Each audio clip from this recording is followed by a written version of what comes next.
50, 40, 30, 20, retard. 5.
And what is going on, everybody? Welcome to another episode of Wrong Side Simulations, bringing the best content for the wrong side of the airplane, the right seat. And as always, my name is Blake and I'm a real-world flight dispatcher. I'm going to bring you a little more context to your flight sim viewing experience. And today, as far as I know, this is a first of its kind flight sim stream. So today, very, very special, we're going to have Kjac flying with us, but he's not going to be in the cockpit in the left seat where he usually is with us. He's going to be in the back. So the idea of this is that everybody can put my stream and his stream side by side and be able to see the pilot's perspective along with the passenger's perspective at the very same time. So I have put his link in the chat. So please bring both of those streams up together in separate windows, separate devices, however you want to do it.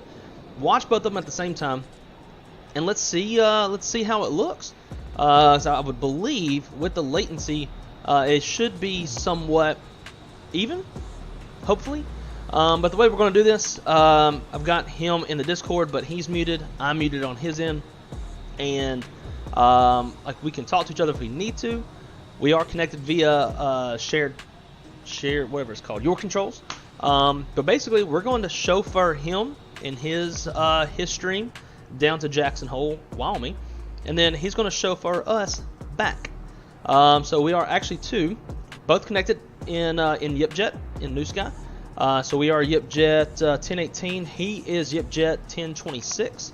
And then coming back, he's going to be Yipjet 2610, and then we're Yipjet 2601. That way, it's essentially like flying 4 flights for the price of 2, or the effort of 2, and be able to make some money doing it.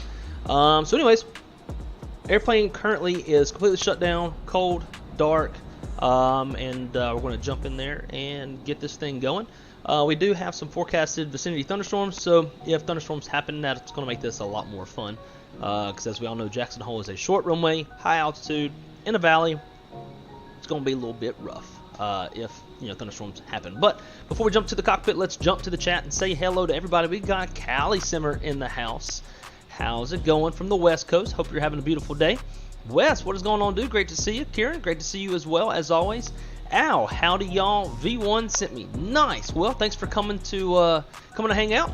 Hopefully you enjoy the content. We try to come up with new nifty ideas and make things fun. I was actually supposed to go flying with V1 tomorrow.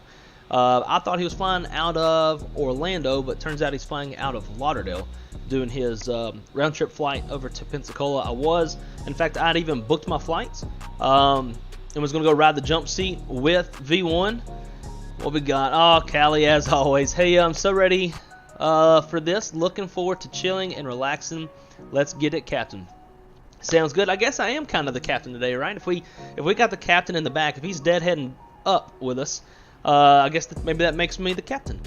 But anyways, yeah. So I was going to jump seat tomorrow with V1 and ride over to Pensacola and come back. But turns out he's going out of Lauderdale, not Orlando. And I'm not really going to go, like jump seat down to Lauderdale. I think the plane lands at 7 a.m. to then turn around and fly at 2 p.m. to Pensacola, quick turn, come back, then sit in Lauderdale for another 4 hours to turn around and fly back to Orlando. That'd be a long day. But him and I are going to make it work out at some point where him and I are both going to, I'm going to go ride around with him and have a good time hanging out with V1. And in fact, it'd be like a live stream with V1, like getting to watch him do the real thing in the real bus. It'd be really cool. Who else we got? Got Will in the house. What is up, dude? Great to see you, man. So let's get to it. I don't want to dilly-dally too long since we basically got 2 streams waiting on me. So let's jump down into the airplane and let's get this thing powered up, and we'll let Kjac know when we start boarding so he can get on the airplane. So as always, it's going to be battery 1, and we're going to go ahead and start the APU so that when we run the GPU, we both, myself and Kjac, have to hit the ground power switch. Kind of ruins the immersion, so we're just going to go straight off APU since I believe I have full control over the APU. But how's the audio, guys? When I watched the last shared cockpit stream, when I went back and watched it after the fact, it seemed like my mic wasn't nearly loud enough, so I've turned the mic up a little bit. But yeah, just let me know how the audio is. Once the airplane gets powered up and gets going, obviously we'll have a better judgment on that.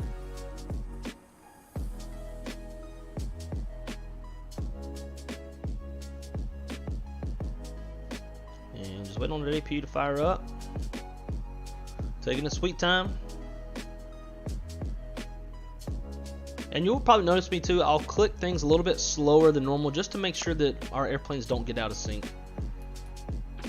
Alright, so ground power is on. And we'll get the boarding process started here just a second.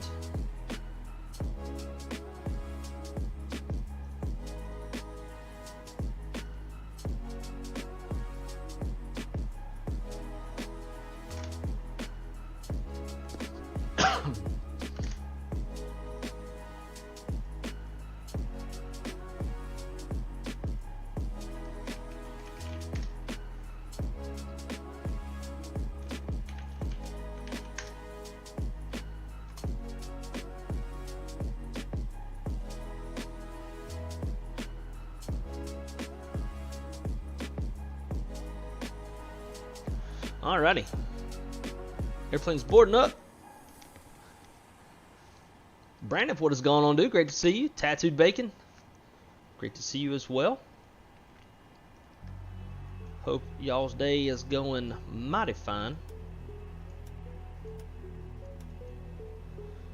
Alright, that's up. We don't have our full fuel yet, so we'll hold off on the seatbelt sign. And we're going to be cruising at, I believe it's 33,000, 34, because we're going west.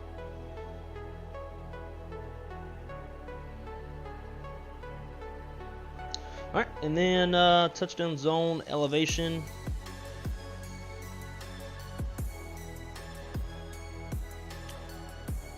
Is the door closed? I don't think so.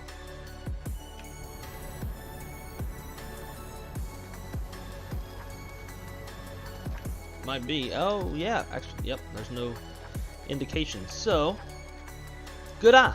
Look at you. Especially for an Airbus pilot. Doors. We'll get that one open. And we'll just open these for fun.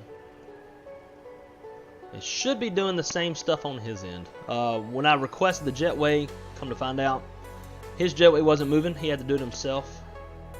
Let's go ahead and throw our gas on, which is going to be 15.7.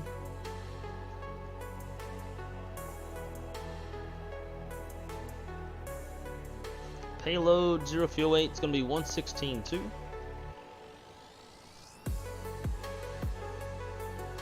Go.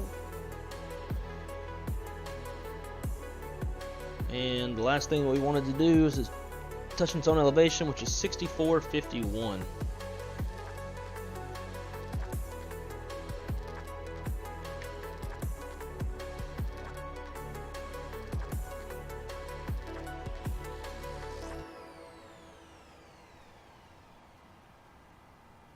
Cool.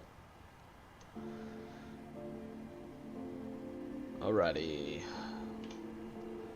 We'll program the airplane. FMC position to net. We are in Denver. Headed up to Jackson Hole, Wyoming.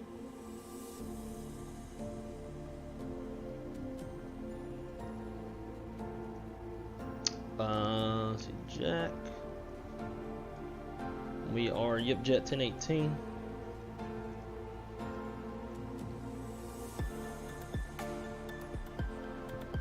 And we're going to be departing off of runway 16 left on the, I don't never know how to say this, Dieterth 1 departure.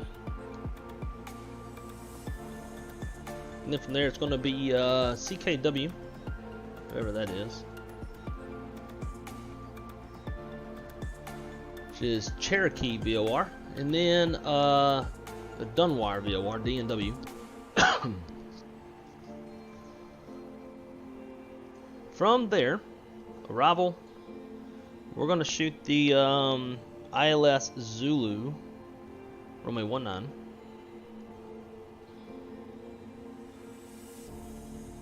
Let's see, transitions. Definitely don't want Moss, don't want Tokud, we'll do Z-Bib, that'll work perfect. So we're going to part on heading, fly our route, and then Dunwire connects to Z-Bib, so we'll join those up. Should work out pretty nicely. We'll activate, climb 340 in the cruise, and net 0 fuel weight 116.2, which cross checks on our paperwork. Reserve fuel 3.2. Cost index of 21. Planned fuel load is 15.7. So we've got that. We'll turn the seatbelt sign on. And so we'll do that up here as well. It is on. Cool. Let's see. Top of climb, our winds are 277 at 5. Nope. 5, not 55.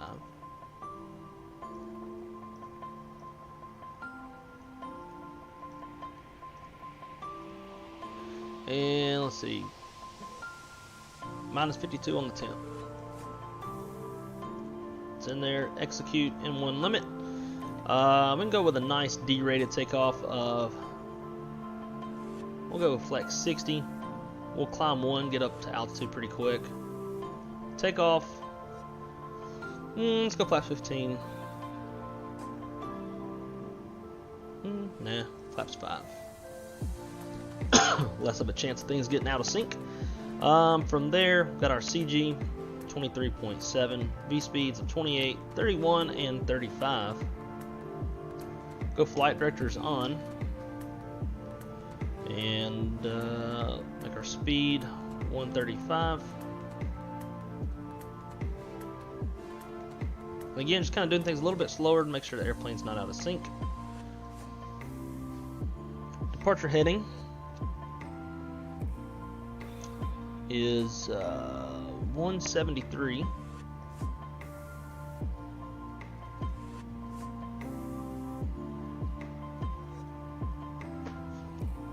And then top altitude on the SID, flight level 230.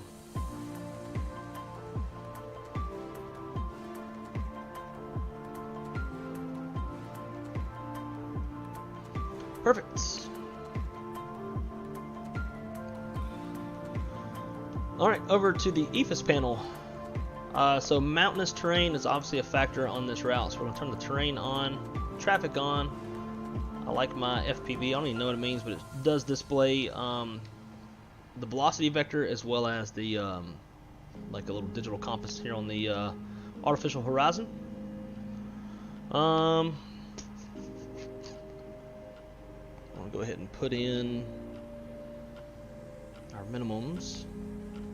6651. We'll do radio just to reduce the amount of scrolling.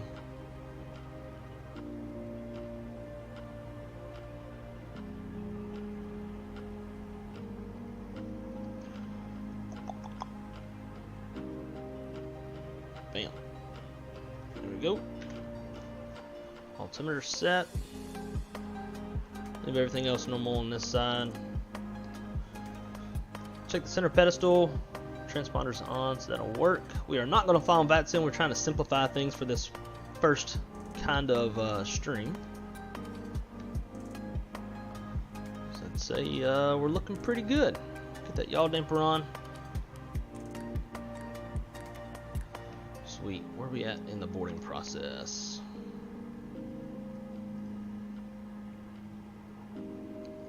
And let's change this to short. What's our time looking like?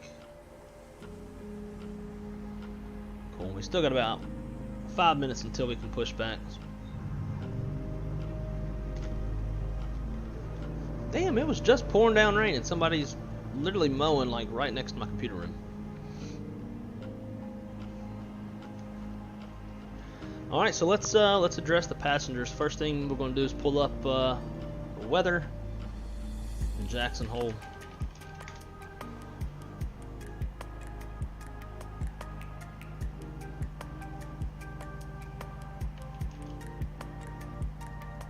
Why is that not working?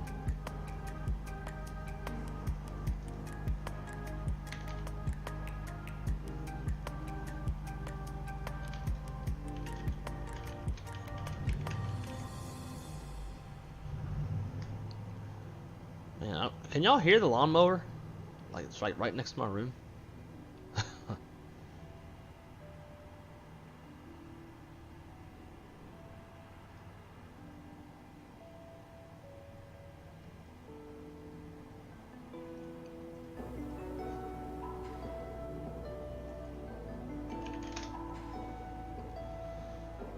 a little bit windy out there.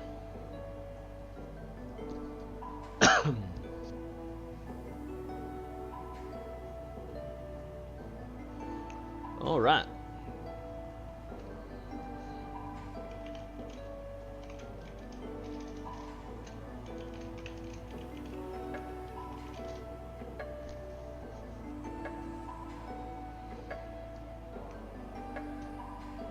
Let's wrap some things up over here on this side. Doors will close up. cargo doors. Fuel payload is set. Ground services, nothing but just disconnecting the jetway and the chalks.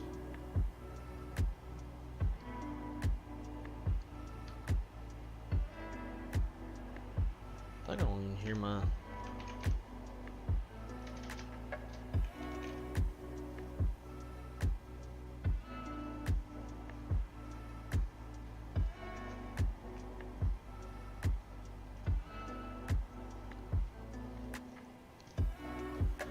All right, let's give our passenger announcement.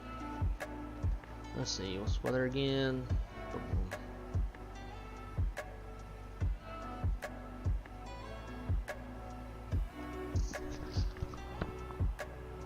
And ladies and gentlemen, from the cockpit, this is your first officer speaking.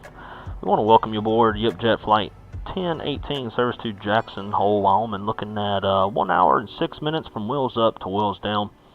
Well, we're anticipating a few bumps, some mountain wave turbulence on our way up to Jackson Hole.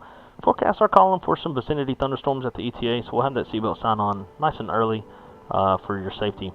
Current weather in Jackson Hole, winds are from the north at 14 knots, gusting up to about 20 knots. Temperature is 72 degrees, and got some scattered layer clouds around 7,500 feet. As always, we want to thank you for flying Yipjet. Make yourself nice and comfortable. Please pay attention to the flight attendants. They're not just there for your comfort, but also for your safety. And we'll talk to you once we get everyone. We'll be pushing back in about the next 3 to 5 minutes. There we go. Flight attendants are ready. Sweet. So let's. That was perfect timing. So we'll get rid of the jetway. Go ahead and pull our chalks. And we're going to do the pushback with the FMS. That way, Kjac will be able to see the tug as well. Let's get the overhead finalized. Fuel pumps on. 15.7 on the fuel with nothing in the center tanks. Probe heat, hydraulics to cycle this door. And we'll get the APU bleed on.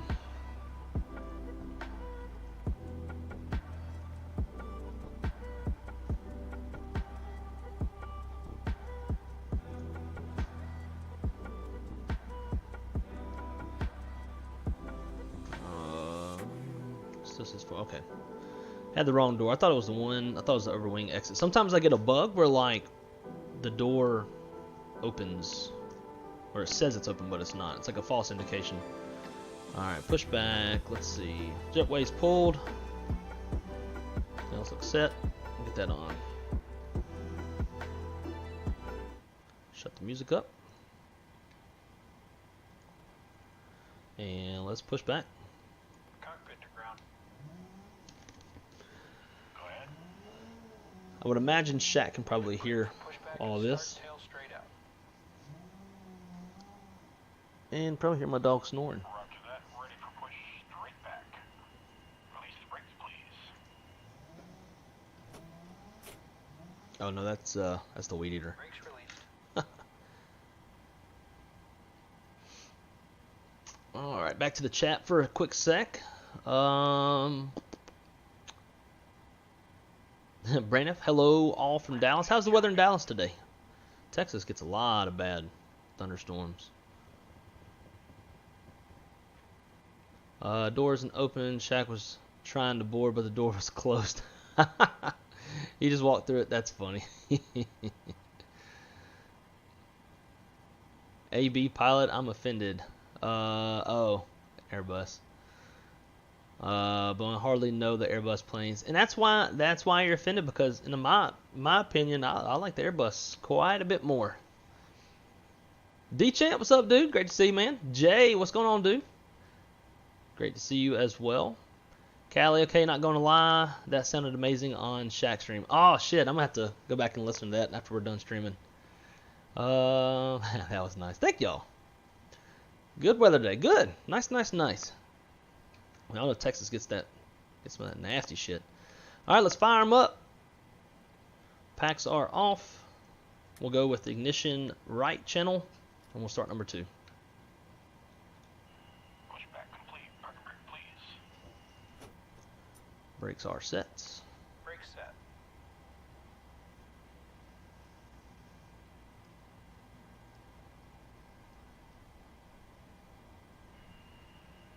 Alright, steering pin is disconnected. Watch for the slope release from guidance on your left. Have a good flight.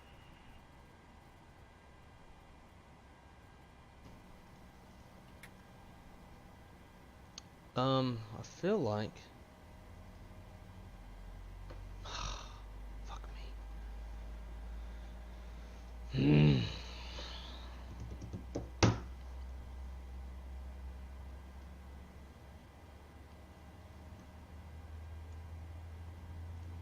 Kjac.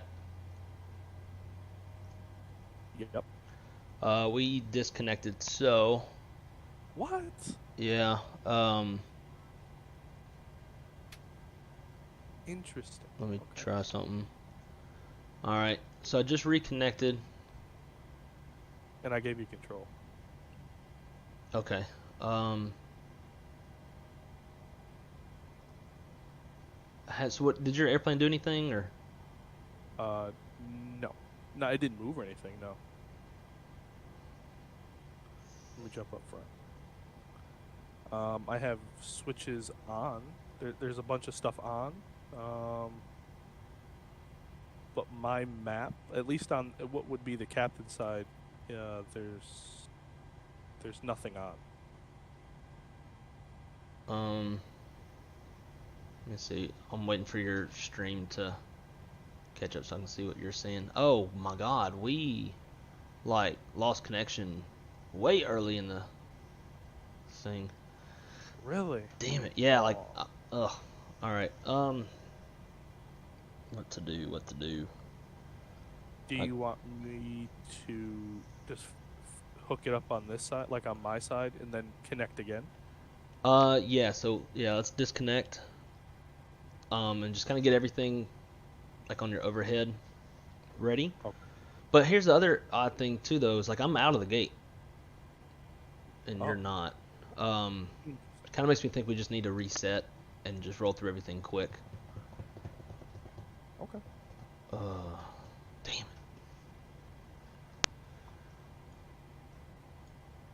it. All right, yeah. Let's just go back to main menu and reset real quick. We can make it fast. Like the main menu of the sim. Yeah, so we can get our airplanes and everything like, back to being synced up. And I'll Now, just make will it everything work? instant.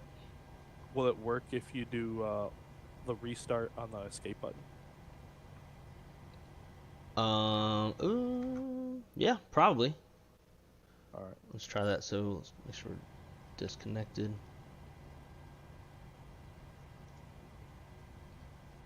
Yeah, we are. Cool. Restart. Damn it. I wish it would give you noise. Yeah, it needs to do something. And it could have been my fault too, because I didn't have the Pmdg selected in the aircraft on the right side. Oh, okay. Huh. All right, so I'm back in the sim. Pmdg state load, cold dark, execute.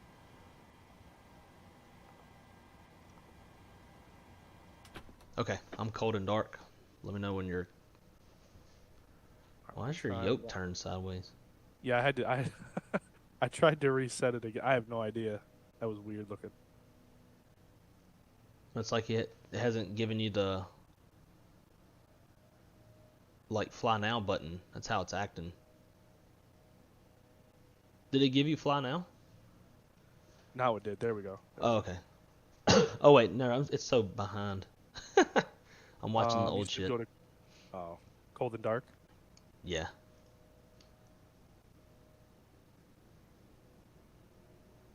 And done. Oh, okay. My God, man. People over here. Alright, I'm gonna stop looking at your stream because it's throwing me off. I keep thinking like I'm watching real time, but it's like 15 seconds behind. Okay. Right. Pmdg selected, wrong side, 30, 60.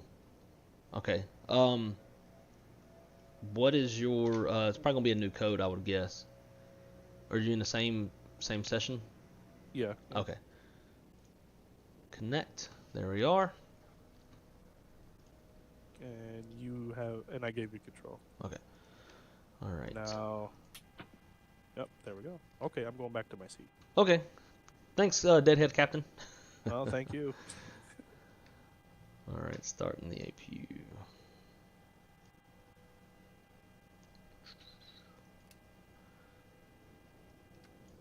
All right, ladies and gentlemen, just bear with us.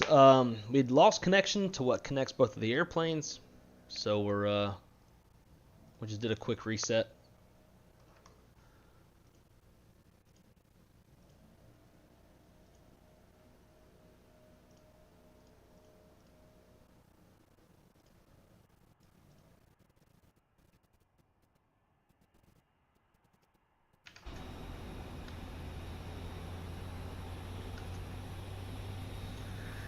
Just getting things reset. Damn. So basically what happened was, very early in the process, we lost connection. And so everything I was doing in the cockpit was not happening on his side. And that's why y'all saw everything on the overhead was like, it looked like nothing had really been done. And that was why. There you go. Okay. We are back in business.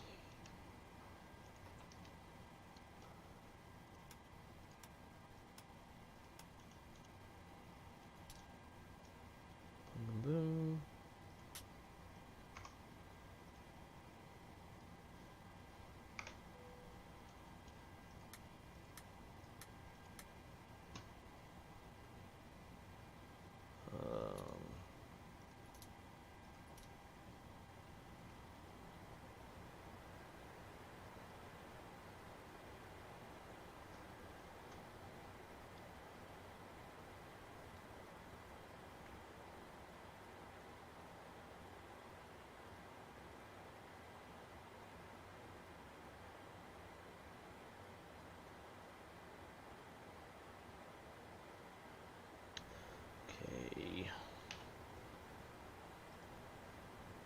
Actions, fuel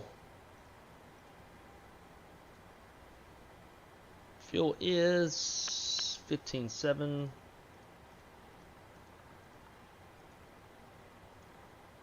Payload 116.2.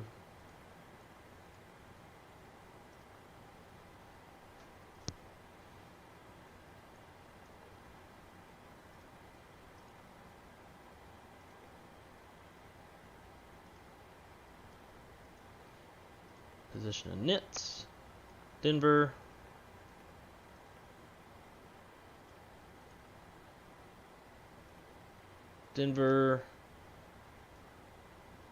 Jackson Hole, Yipjet, 1018.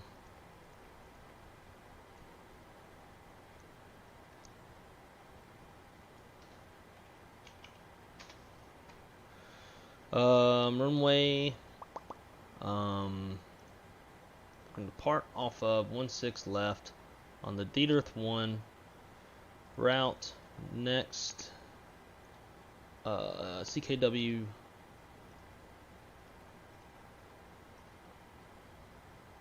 DNW arrival, ILS Zulu 19. ZBIV, legs, ZBIV, activate, execute, climb, 340, init, 0 fuel weight,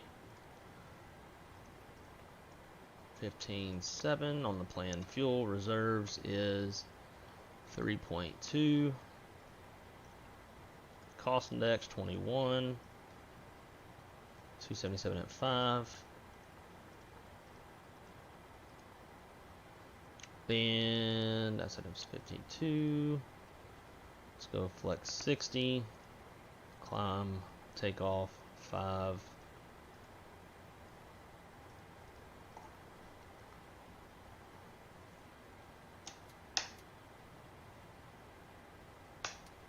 these back in sync with my Bravo. 135. It's 183. 23,000.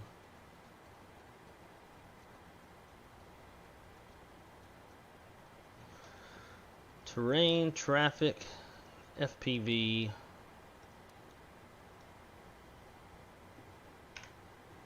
And then 200.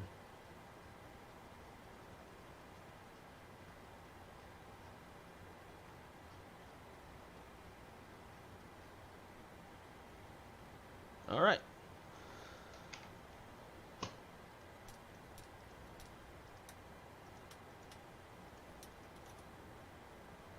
That collision lights on.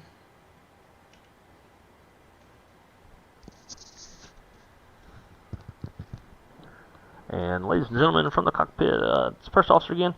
Just wanted to give you a quick update on what's going on. We had a little bit of a maintenance issue. Had to shut the airplane down and do a complete reset. Looks like it's worked out the issue thus far. But we do expect to get out of the gate in about the next about 5 minutes or less. Trying to get that on-time departure for you. We are 3 minutes from our scheduled departure time, so we don't anticipate any extensive delay. Flight attendants prepare cabin for departure.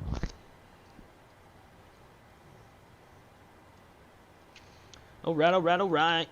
Let's say we are ready to go.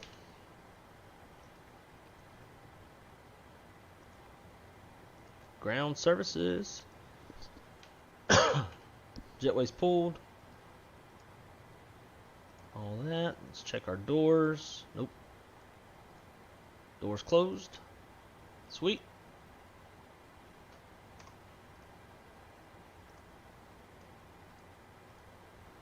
And push back. Tug. Cockpit to ground. Go ahead. We've been cleared for pushback and start tail straight out. Roger that. Ready for Alright. push. Zach, what's going on, dude? Brakes off. So Zach, make sure that you've got Kjac's stream pulled up. Released. And you should see both of us. He's passenger and I'm the pilot. And you should be able to see both perspectives at once. Let's check our Here connection. we go. Motherfucking fucker. Fuck, fuck, fuck, fuck, motherfuck. Yo, it disconnected again.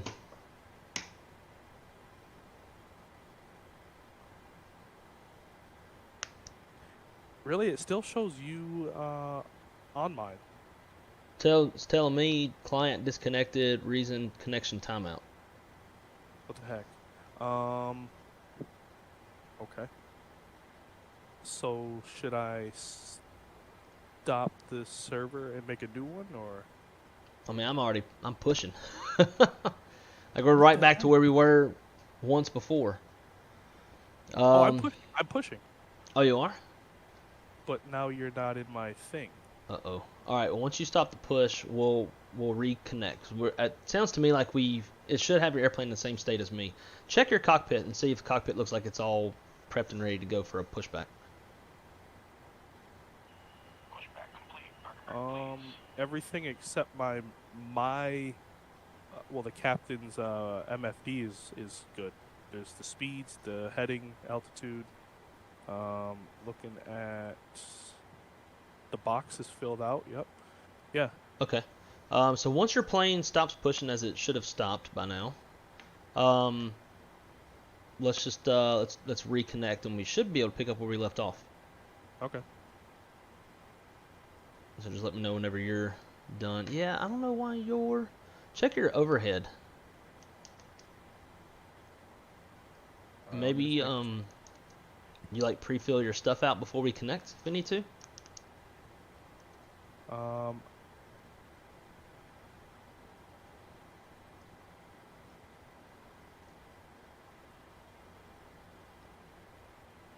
There.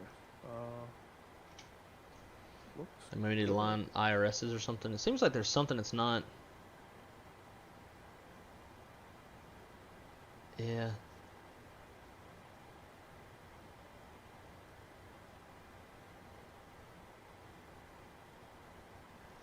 Which I guess it doesn't really matter. You're not going to be looking at. You're not going to be in the cockpit, so. Right. As long as yours works, I guess that would be like the biggest thing. Yeah. So looking at it, everything seems to be Sorry. in a spot, you know, ready. It should be in like ready to go mode, basically. Okay. And you got your brakes set? Yep. All right, I'm setting mine. Okay. Let's connect again. So create a new server. All right. And this one gave me a new code. Here you Yeah, go. which is good. We want that. Alright, steering pin is disconnected. Watch for the slope release from guidance on your left. Have a good flight. Don't know why it's timing out so much. All right, got the new one.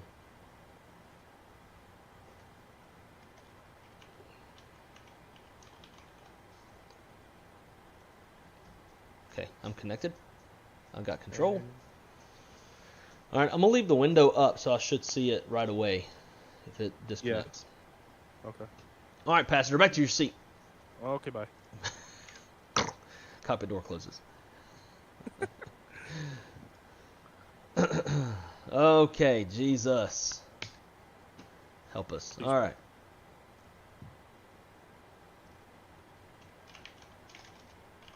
There you go. Let's go.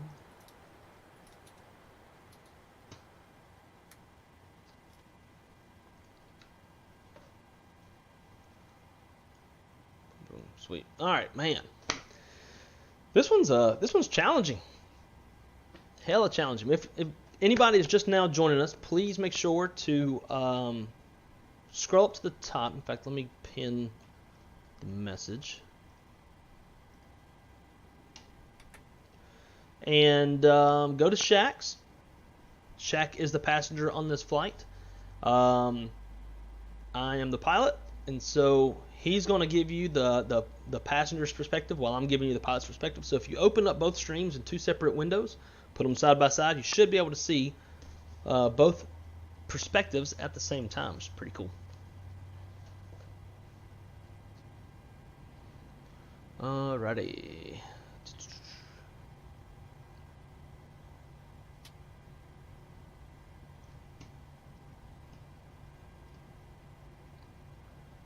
And we'll start number 1.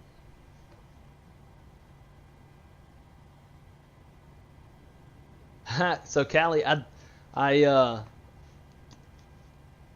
thought about the delay announcement before I even read your deal about Kjac wanting one.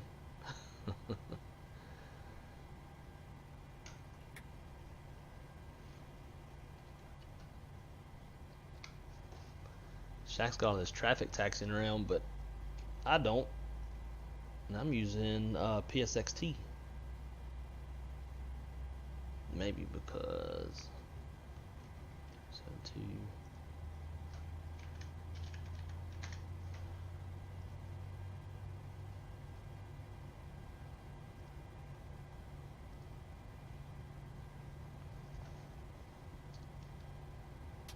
And we got a good start on number 1.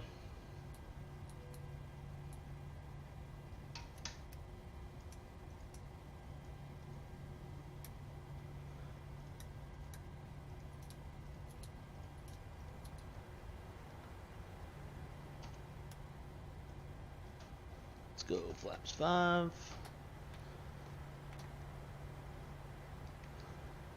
Re-verify the takeoff speeds for some odd reason. 35. 35's in there. Come over here, go to legs.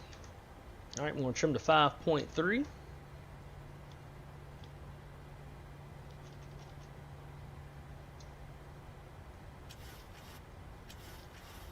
for some reason, I can't trim the airplane, which is not going to be good. Go down in a Boeing.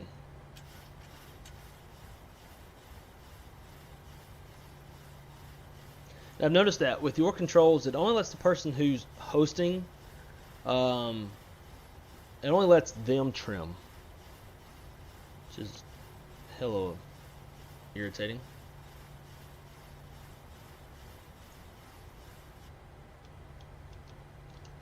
Yeah, none of my trim buttons work.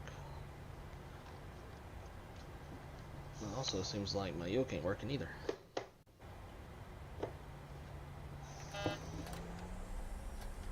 There we go. Alright, there we go. Now we're set. Let's get on out of here.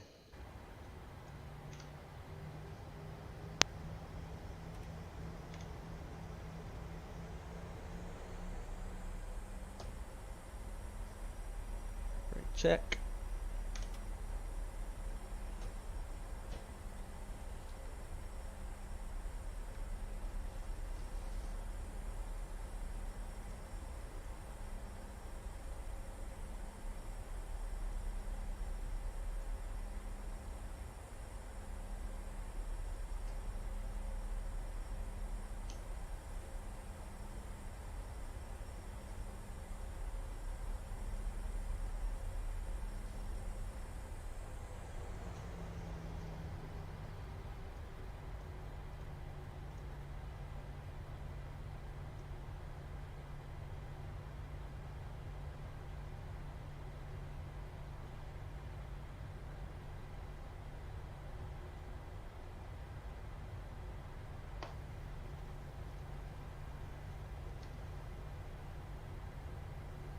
Go.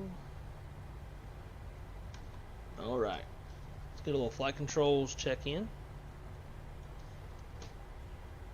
Now full left, full right, neutral, full up, full down, neutral, rudder, full left, full right, and neutral. Flight controls checks complete.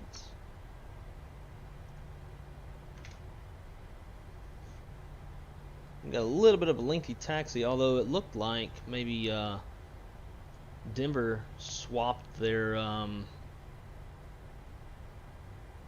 runway configuration.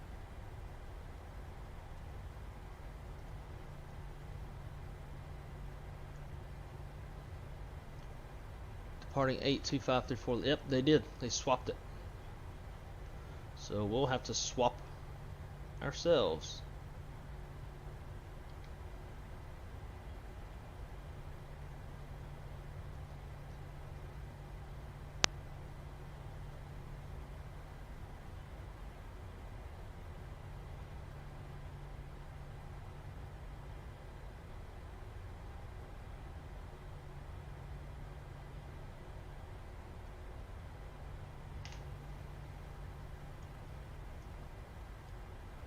Depart off of 34 right. Clear, D-1 legs. We'll hold right here.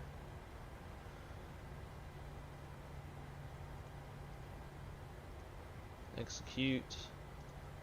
Make for a shorter taxi. Cool.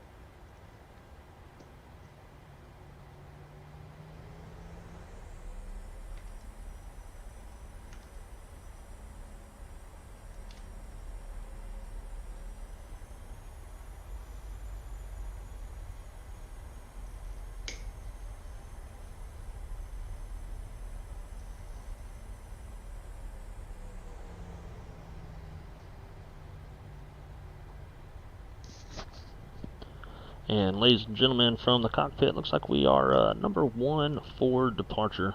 Denver did swap their airport configuration, and it's working out in our favor. Gives us a nice short taxi, maintain our on-time departure after the short delay getting out of the gate. 5 10 spare the cabin before departure.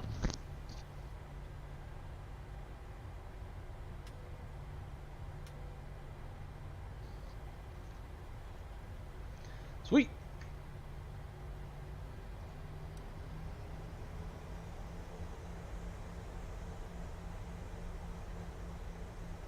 So there was actually smoke in the TAF for Denver, which I always find very interesting.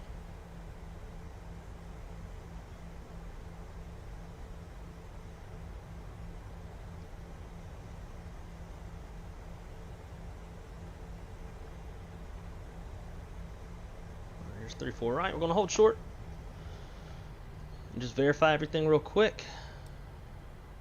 That dude landed a little short.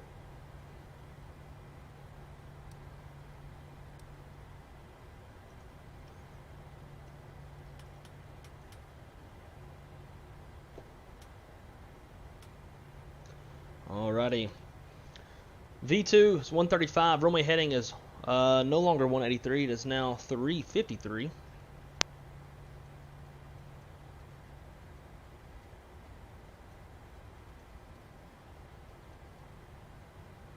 On VNAV, LNAV, top altitude is 23,000 feet. 23,000 is magenta. Auto brakes, RTO, flaps, 5, green light. We're ready to go. We got one more dude to watch out for. So what's his mileage? He's within 2 miles, so we'll wait. Catch up in the chat real quick. Let's see. Aviation Lover, hey, could you teach me how to add flex to 737? Yep, so in the 7.3, let's see, if you go to Performance, N1 Limit, you would add it right here. And I'm actually glad that you asked, so we can get it re-added. Flex 60. So anyways, you just put it into, put your temperature right here, and that will do it for you.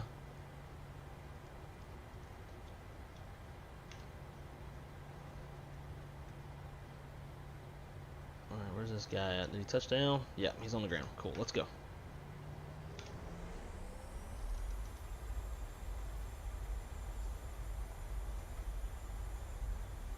Clear on the approach from what we can see. Got this one dude down the runway.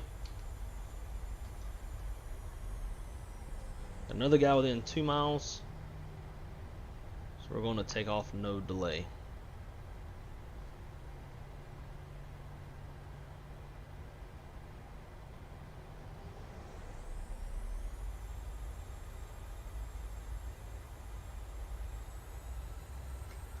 Let's go.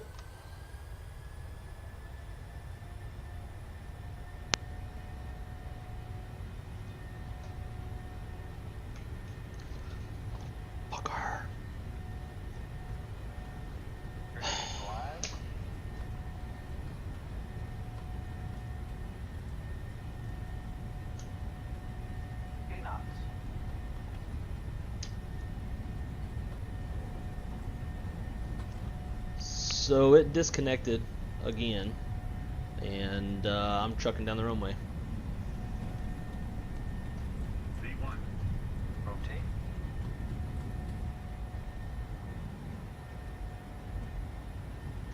What the heck, man? Why? Yeah, I don't know. But I mean, I guess you're mostly set up, so if you just want to fly in the Jackson Hole and fly on VATSIM. Oh, my screen is not set up. I don't know if I can like force an IRS alignment. Ooh, I don't know. Well, that's a bummer. We'll have to figure this one out and redo this attempt. But this, what a pain. What a pain. I don't know what keeps disrupting the. I even reset all of my internet stuff before doing this. Yeah. The only other thing that could have tried, probably should have tried, was like maybe a direct connection or IPv6. Oh, something different.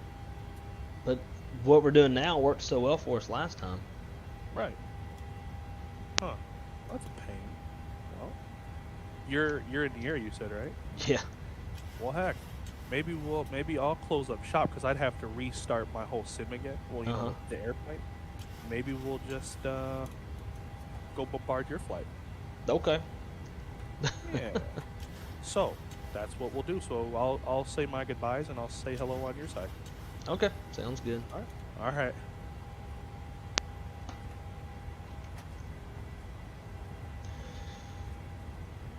Well, this sucks, man. This sucks. I don't know why it's disconnecting so daggone much. We'd had this stream planned for a hot minute too.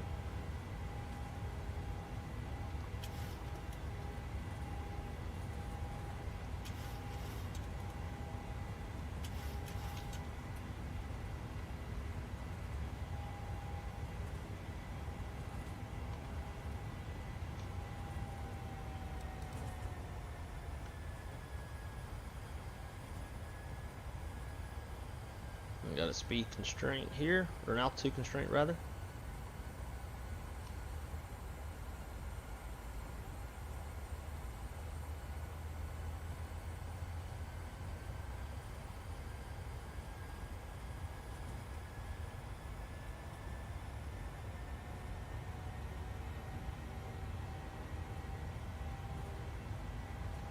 Man, I don't even want to fly anymore after this shit. Let's irritate. What's going on?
Hmm.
Hang on.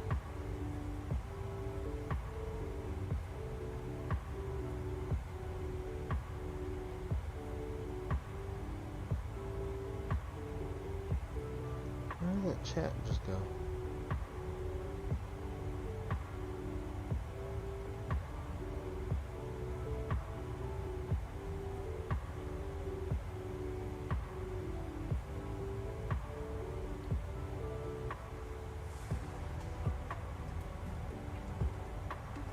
Oh, international diversions. I thought I saw in our work chat that they had a water funnel or something. I was wrong. Anyways, well, Callie, thank you so much again for the support. Greatly appreciate it. We'll keep flying, but I'm just not feeling it nearly as much as I was a while ago. I was so looking forward to like seeing how it turned out and how cool it was going to be and all that shit, and this is one reason why, like, every time I get somebody talking about wanting to do shared cockpit stuff, they usually turn it down because this always ends up being an issue. And I thought maybe after the last stream that we had, where things actually worked out pretty good, that maybe any issues, any connectivity issues with your controls have been kind of worked out, but nope.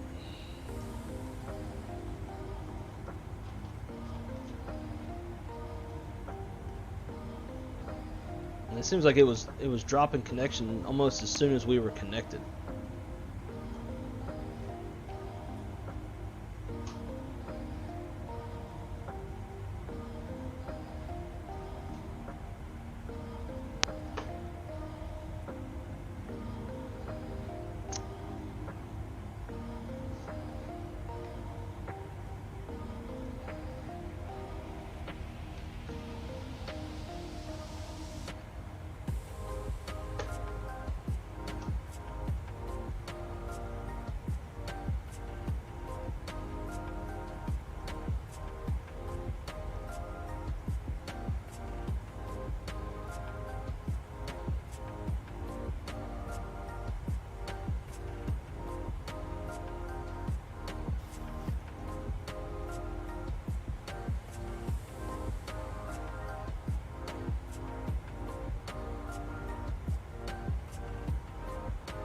Kjac saying he has an STD.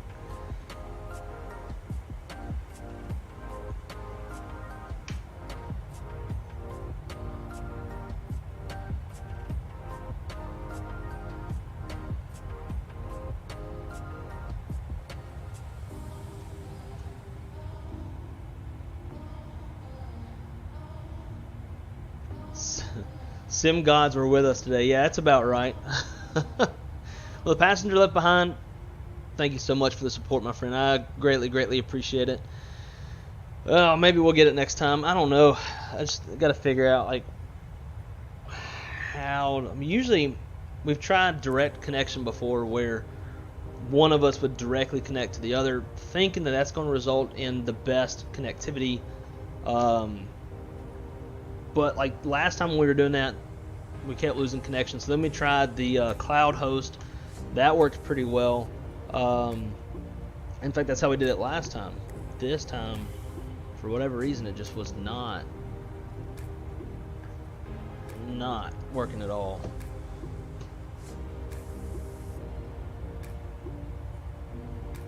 Host directly connecting directly to other clients via the cloud, depending on router. This may not work. Request server to be hosted in the cloud. Yeah, we typically would do the direct. I don't know what the difference between IPv4. Oh, that's like going to be different IP address. Yeah, I don't know. But yeah, we'll try it again. Just bummed because we was looking forward to this one for so long. It's going to be such a unique kind of a flight.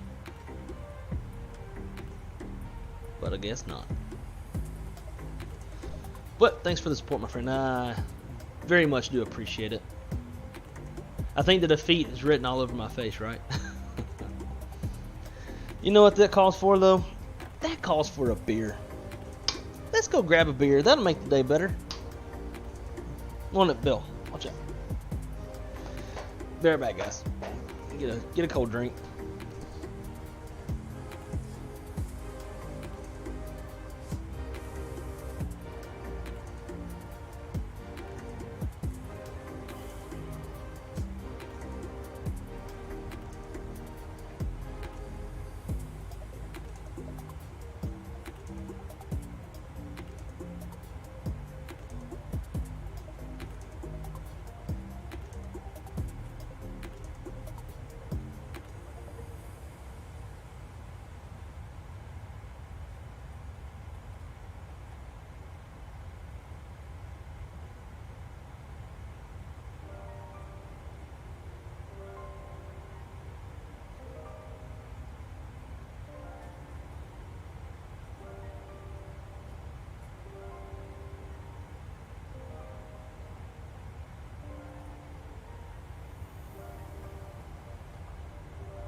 Oh yeah, that makes everything better.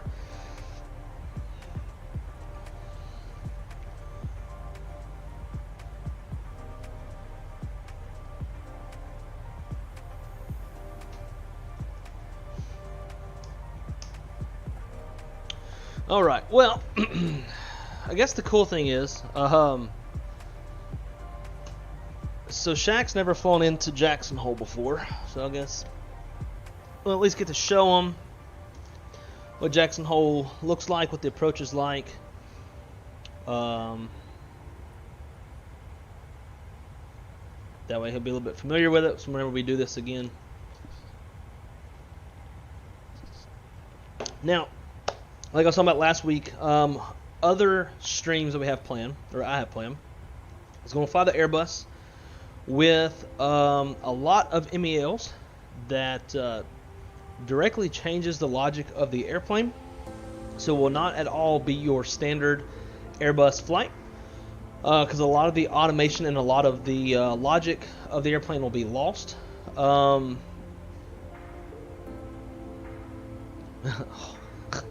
Oh, giggity. Yeah, and so Kjac, if you're able to fly tomorrow, maybe we'll do a little VAT sim action. We'll both fly in. Maybe we have like maybe we'll have a group fly in into Jackson Hole sometime tomorrow if people are available. Kjac, if you're available, I think you said Tuesday you're pretty tied up though, right?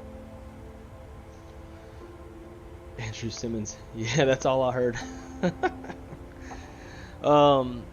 Yeah, so we'll show Kjac what the hole looks like.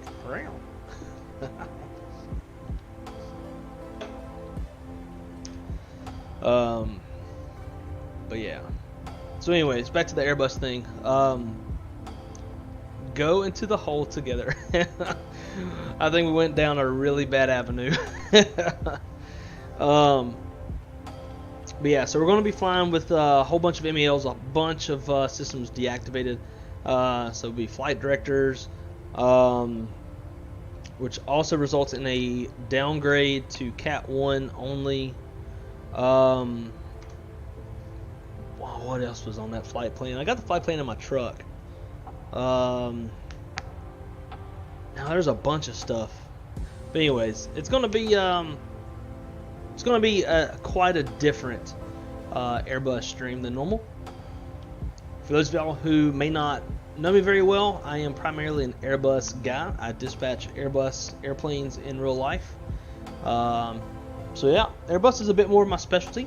Got some cooler hardware than just the standard, Thrustmaster kind of stuff. So, in fact, you can see my side stick over here in the background. Got a 1-for-1 side stick, 1-for-1 tiller, and very similar center pedestal, throttles, all that good stuff.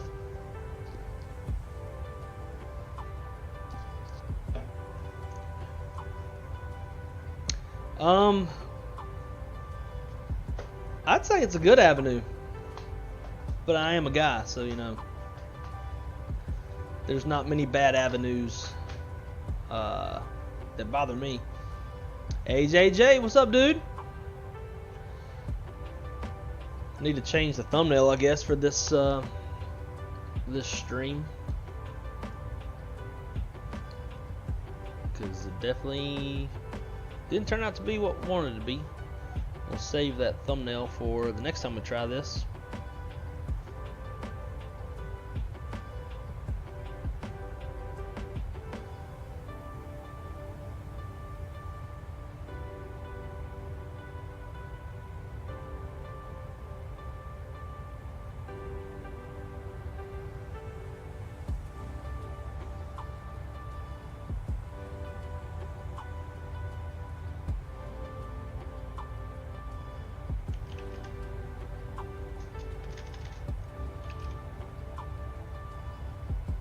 Those are old. Yeah, I'll have to make a new thumbnail, I guess.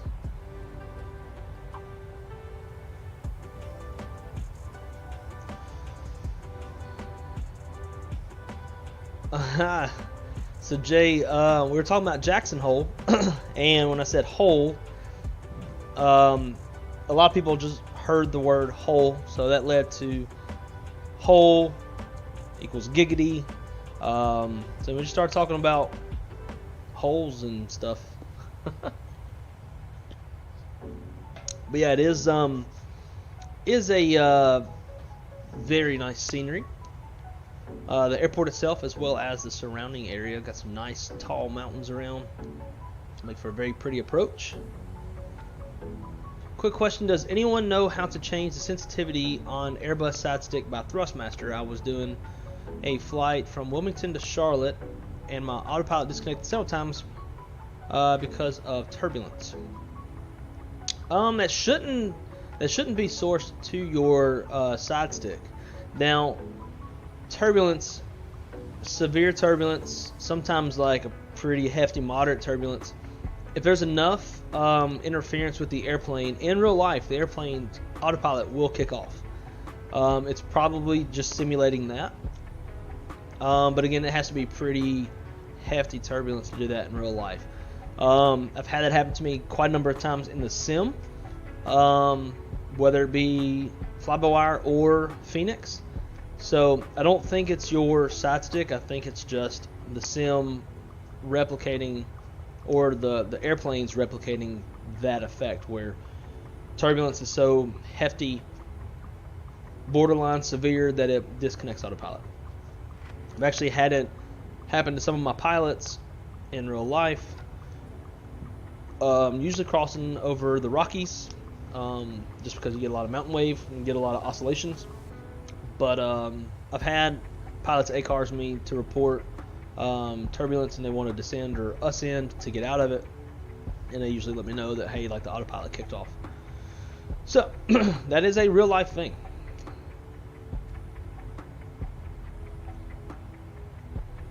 If it's Boeing, I won't be late. I don't know about that. There's a hell of a lot more work that goes into starting Boeing than there is Airbus, and a lot less automation to, like, for ECAM messages and stuff like that, to let you know what's wrong with the airplane. So I could actually see you being more late if you're on a Boeing than Airbus. I want to hear my announcements. Video is unavailable. Oh shit. Kjac, did Kjac delete it? Kjac, did you delete the stream? Your stream? Damn. I wanted to hear my announcements. Everybody was saying it sounded so good. Yeah, you removed it. Dang. I wanted to hear what it sounded like.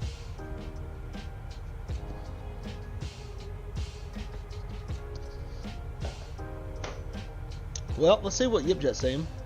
See if we got out on time.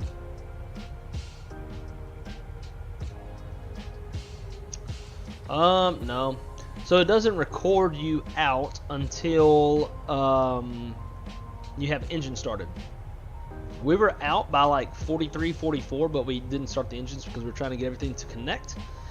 So it shows us out 9 minutes late, but we are estimated to land with just a few minutes to spare, so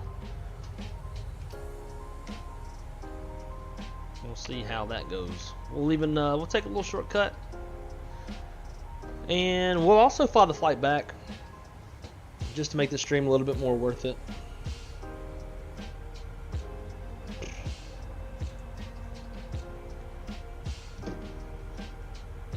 My girlfriend sent me a link to 24-hour fitness. I'm trying to live that life.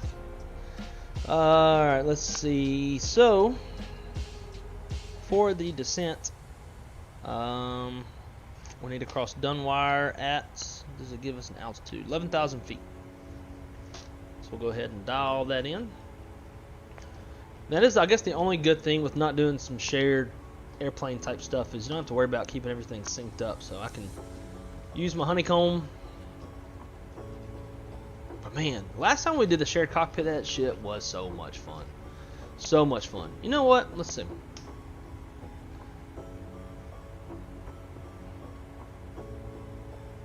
Let me do something real quick. Kjac, I'm about to call you on Discord.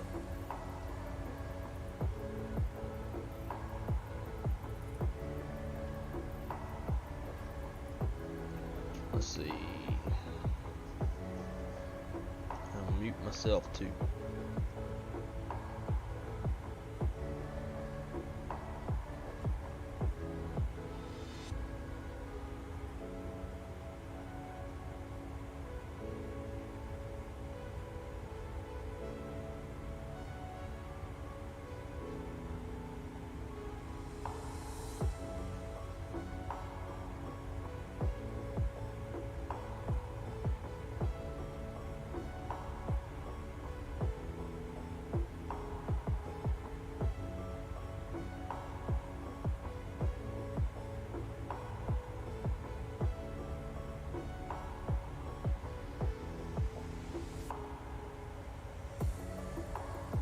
Okay, so Kjac don't want to answer.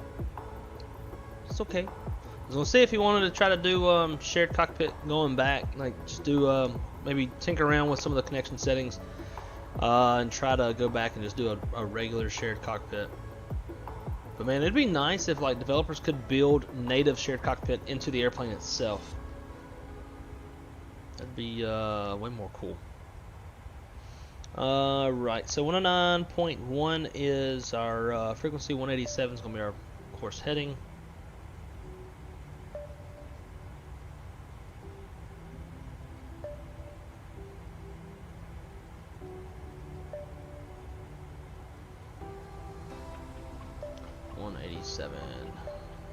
Sweet. We'll go flaps 30 on this one.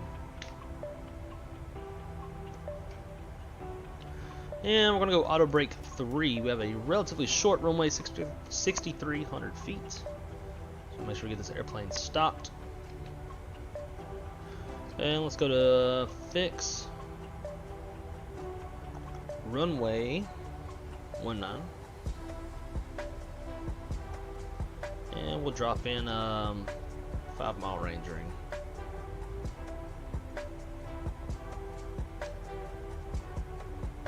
Go. Let's see. Anyone tried the VNav on the Headwind 330 Neo? I know Sim did. She said it worked pretty well. Did a test flight yesterday in the Headwind VNav A330. It performed well. So there you go. I want to try it myself too.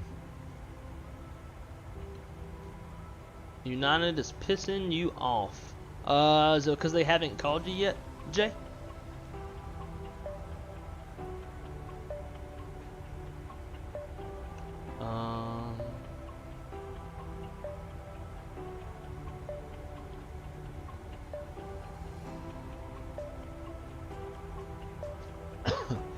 Kjac thinking about going into the hole together tomorrow. Led to a whole lot of stuff. That's pretty good. You and Kjac going in the hole later. Well, or a hole together. Wait, no, I missed it. You and Kjac going, yeah, hole together. It's crazy how like, and I've seen Kjac do the same with like my messages that I send him on in the chat. How like you get so ahead of yourself, your eyeballs like just quit.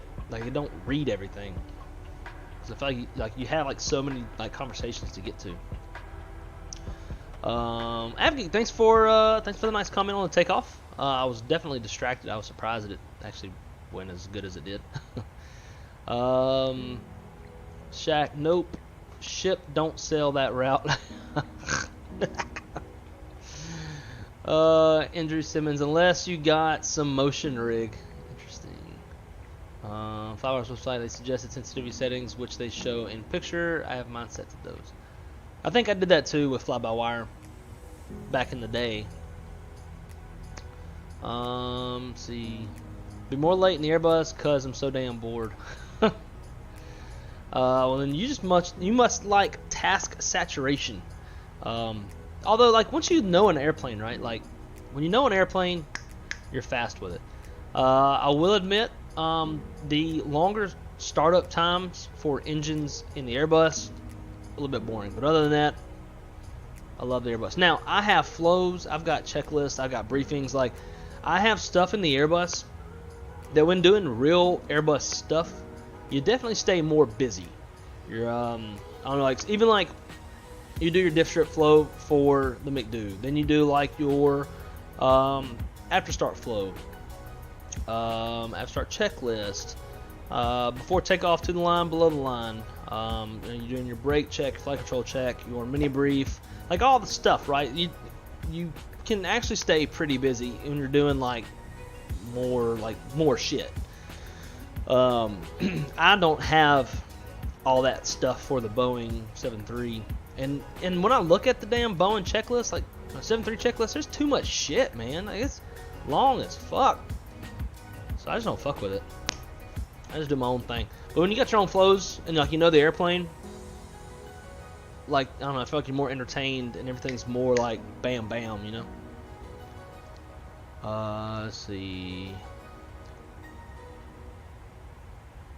Was 11 out of 10. What you think about PTU bark on the Airbus? I personally like the way it sounds. I mean, I'm a Airbus nerd, so like when I hear it, I think it's cool. And then you got that, one dumbass in the cabin. It's like, oh, there's a dog under the floorboard. Like, no, you stupid son of a bitch. I've had to explain it to people before. Like, there's not a dog. It's called a power transfer unit. And it's just providing hydraulic power to the yellow hydraulic system. Shut up. Well, if you ain't clacking, you slacking. What is clacking though? I don't know what clacking is.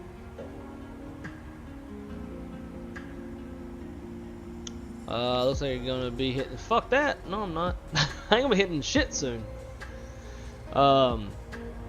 I mean, I don't know, man. I'm not against it. I fucking hate public gyms. I hate public gyms. I grew up, like, working out and all that shit in high school and junior high and all that.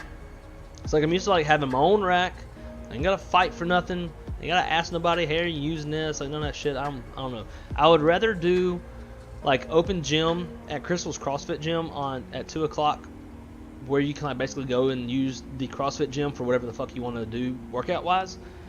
Because that's the kind of gym I'm used to. I'm used to having racks and, like, not, like, cable and pulley workout machines and, like, all that stuff. I don't know. I'm just not about public shit. The older I get, the more I want to be away from people, I learn. In a way. But if I'm on vacation, I want to be around people because I like making friends and, like, drinking with folks and, like, having a good time. But other than that, like, I like to exist at night. I like to be able to get in and out of places. I like comfort. I like ease of everything. So this is my gym. Them bicep curls. Maybe I like a little overhead press, like a little stretch, a little yawn, and then a little drink. It's my gym. Yoke. That's my gym. Anyways, trying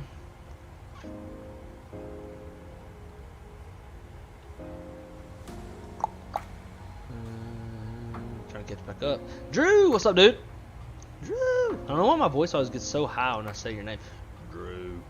But what's going on, dude? Great to see you, man. Hope all is well. AJJ, thank y'all. First time I've heard it. I stepped away for 2 minutes and kept hearing the autopilot disconnect. That is fucking annoying.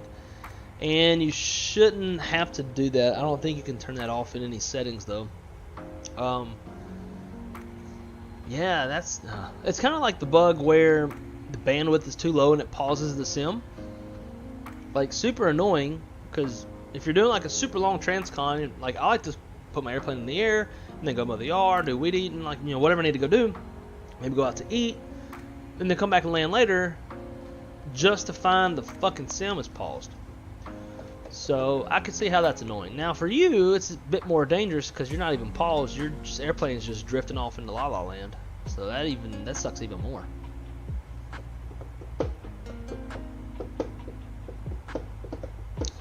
Casimir, yep, I took it from Charlotte to Toronto.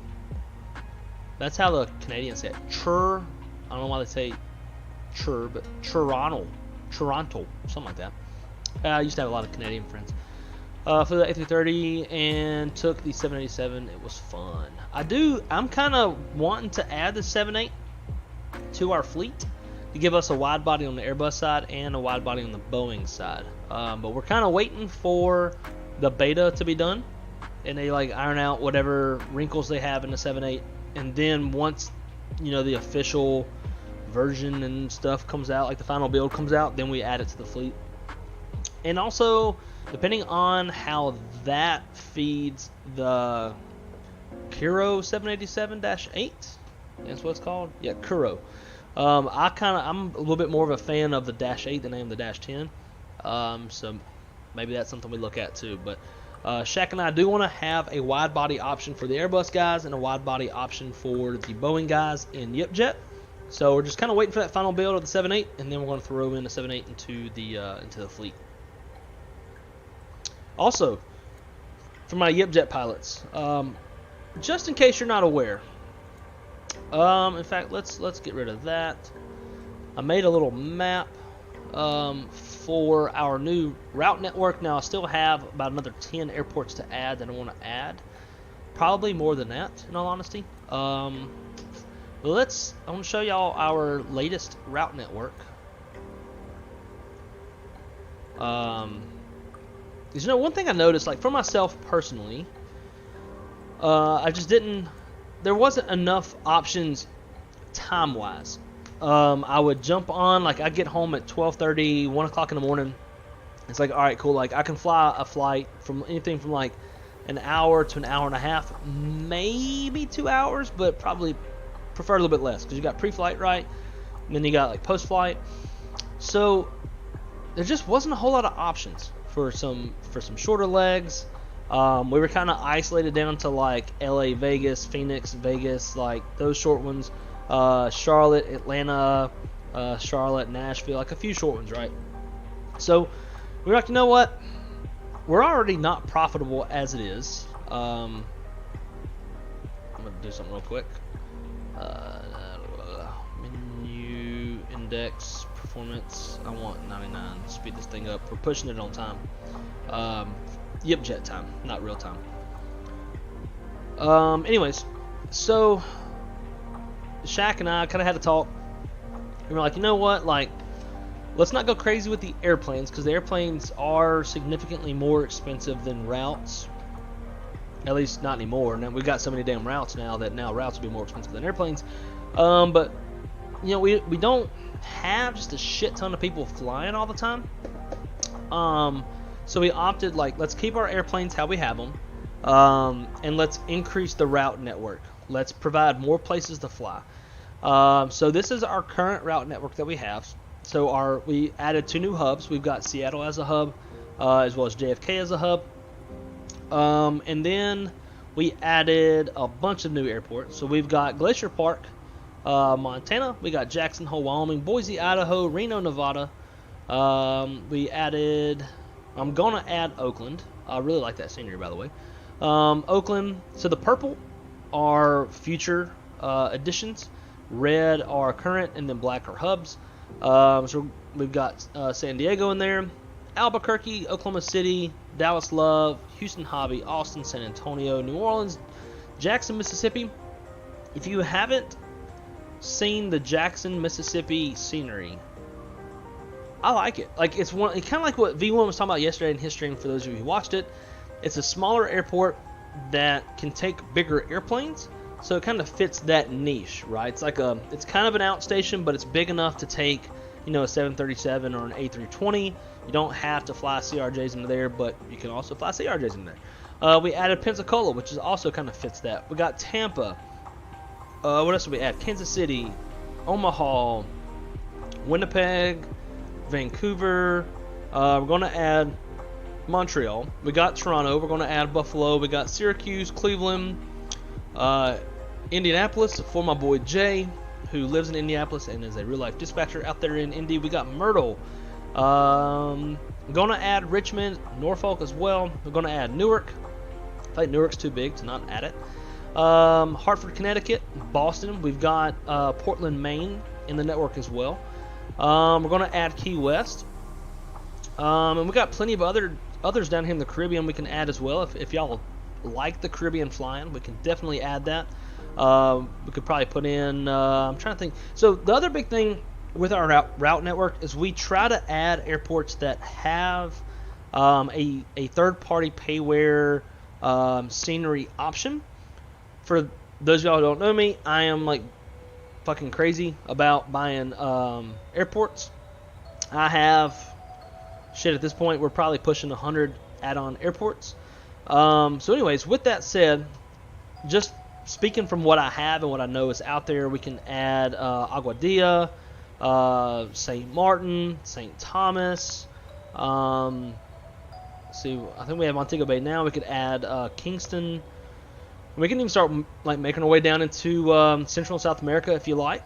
We can add Guatemala, San Pedro Sula, Guayaquil, Lima, Bogota, Medellin. I don't remember if there's Medellin or not. But anyways, we got options, right? We'll add whatever y'all want to fly. We're just saying fuck it. We're going to add it. So if there are particular routes that you like, now let's not go crazy, but if there's routes that you like, go to the Discord, go to the routes channel, and let us know a route that you like. Now, again, a prerequisite to that is it does need a decent third-party payware option. So if there's not a third-party option, or there's a freeware option on like FlightSim.2, may not go that route until we get one. But other than that, if there is like a payware third-party option, let us know.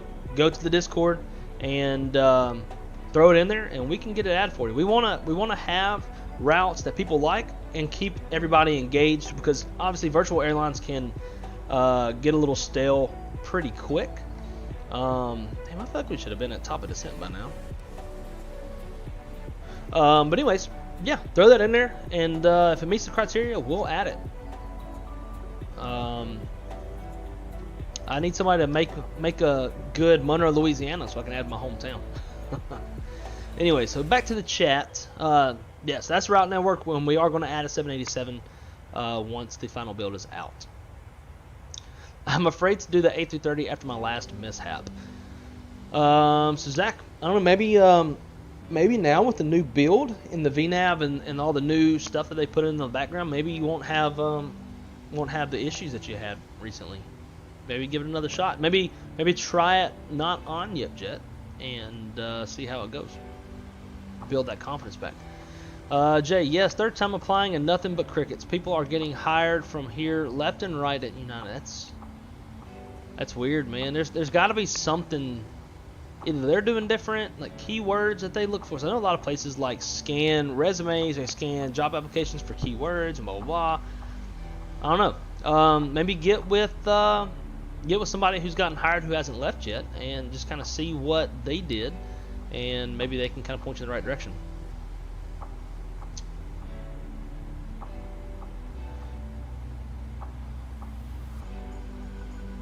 So Zach, when's the new kid coming?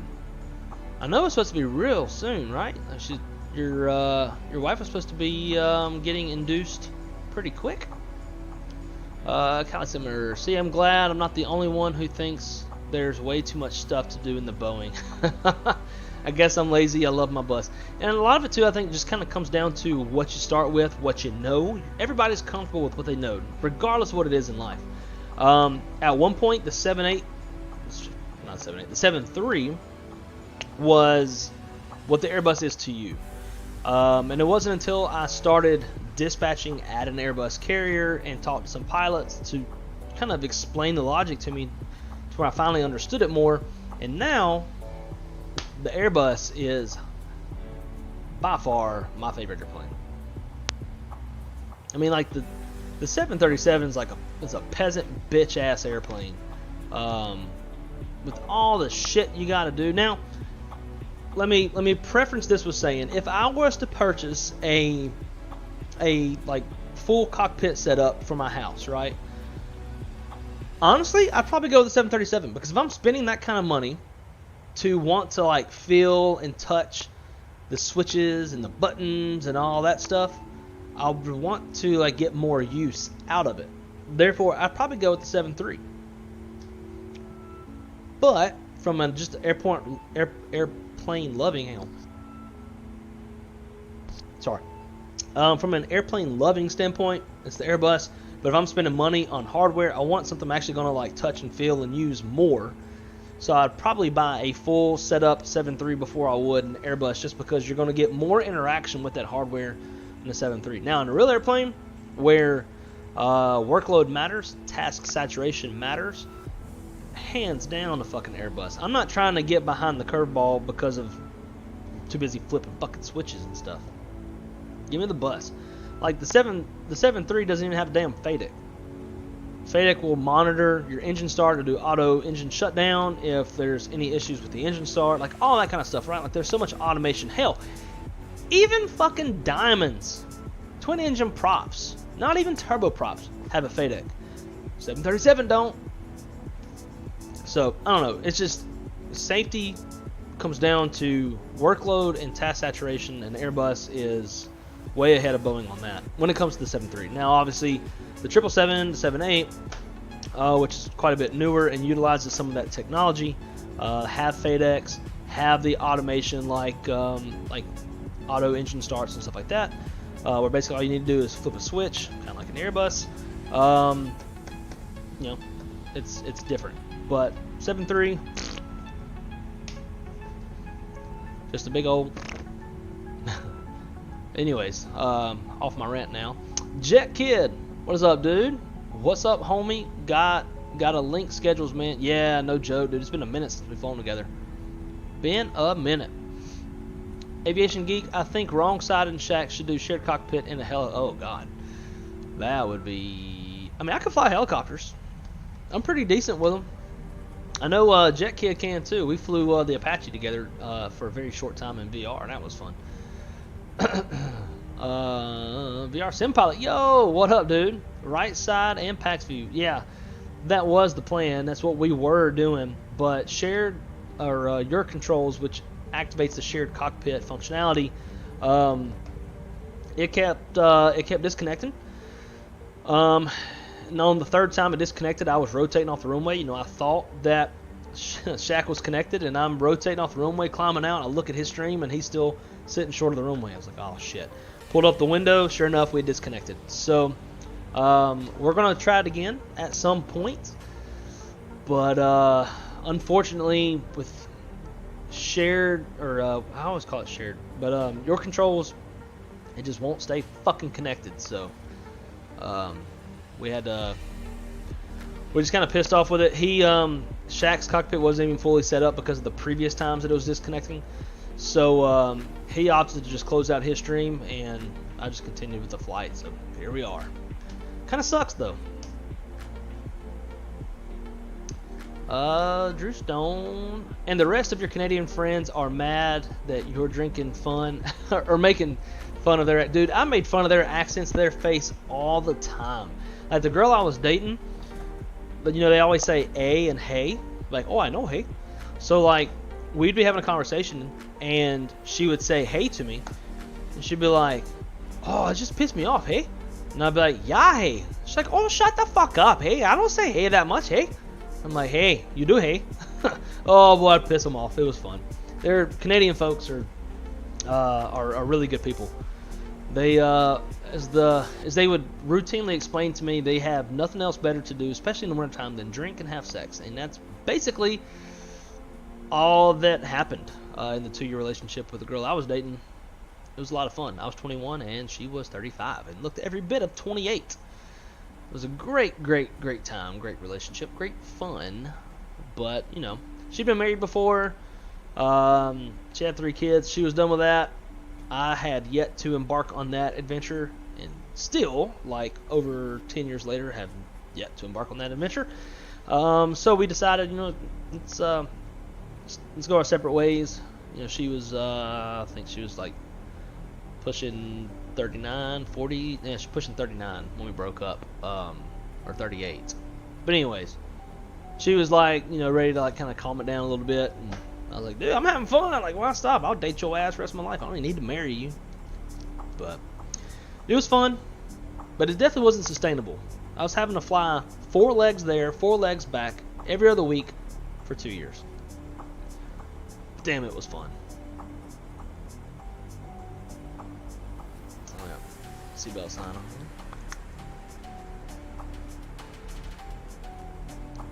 Alright, here comes transition altitude. Let's get our live weather out there in Jackson Hole. 30:05. Definitely choppy on the way down.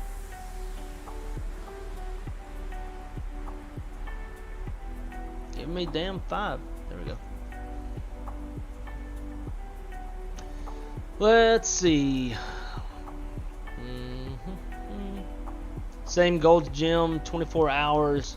I just go in the wee hours. And see, that's what Crystal was telling me, because we got one like right down the road from us. And she said, "No, you should go at night when you get off of work." Like, fool, like I don't want to go to the damn gym. I want to go home and fly my sim. I ain't trying to fuck with all that. but I probably should. I'm unhealthy as fuck. But I also don't have any plans of living late in life, so I don't really care. When I die, I die. When God says it's time, God says it's time.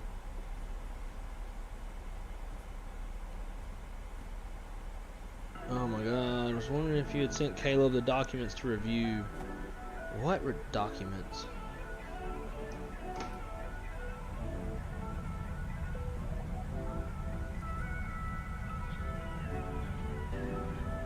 If there's anything else besides what you sent before. Oh.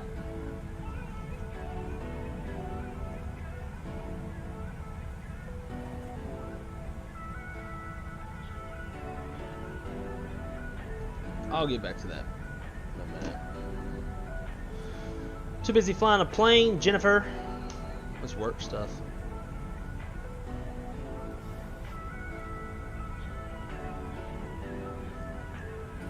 Miami ain't Jesus Christ. That is a long ass route, and in the headwinds too. Alright, let's go ahead and slow her down.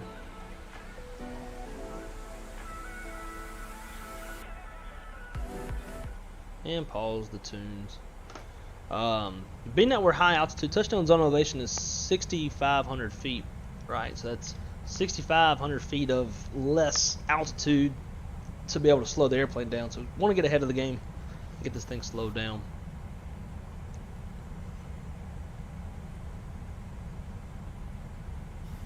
What map app is that?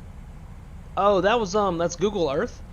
You can create your own map, not Google Earth, but it's Google Maps. You can create your own map in Google. Can't remember exactly how to do it. I already had one that was like previously saved, and I just clicked New Route. And then you just like zoom in on whatever it is you want to add to your overlay. Zoom in on it, click, hit Add to Map. You can change your icons and stuff. But yeah, that was basically just Google.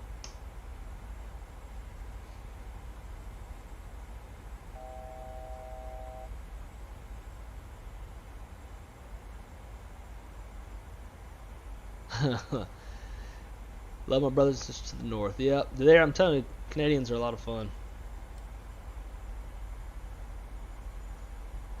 Alright, damn it. Late afternoon stream, epic, but now I have to go make dinner, and oh, that sucks, man. I hate the domestic life. Hit the like already, but gotta drop. Appreciate it, dude. It was great to see you, man. Enjoy the domesticated life. Enjoy dinner. I think we all live that life to some extent. Let's put in runway heading in case we need to go around. We'll have to drive ourselves towards the valleys that are off to the west, because we won't be able to get above the summits more than likely. And we'll slow us down to, let's go 220. And let's arm the approach. And let's change that altitude. Should intercept at 8,000 feet.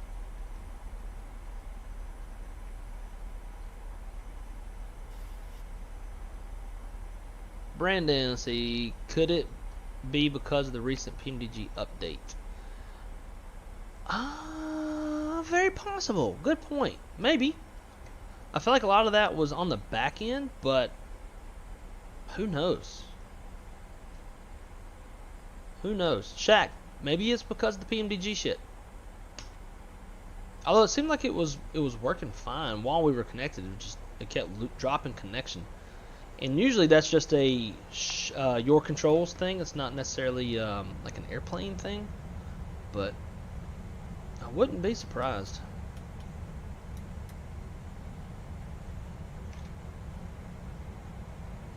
Here's these rain showers that we're just talking about in the TAF.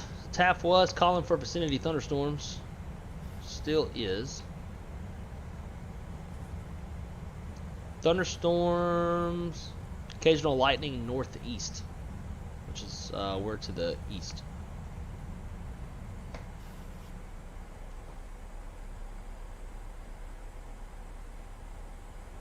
Can't even see the runway yet. Yeah, you can. It's just right out there.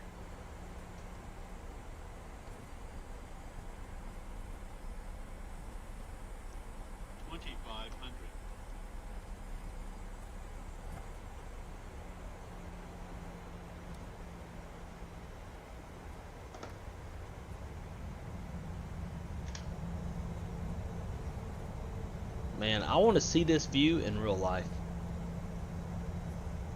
Always wanted to go to Jackson Hole. Go flaps 1.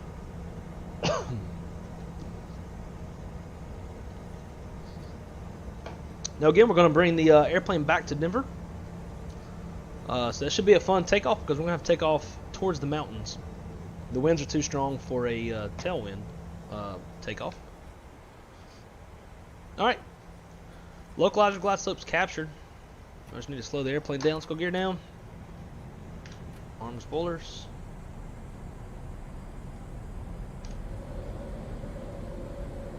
.132 is the new VAP.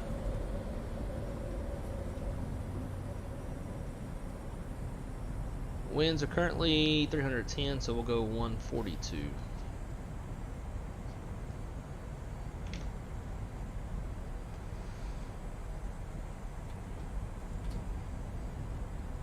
This approach altitude is 14,000 feet.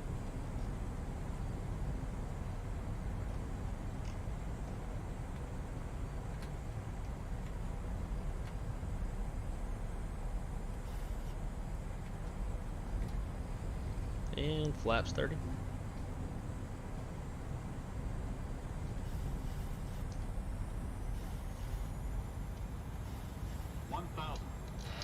My airplane.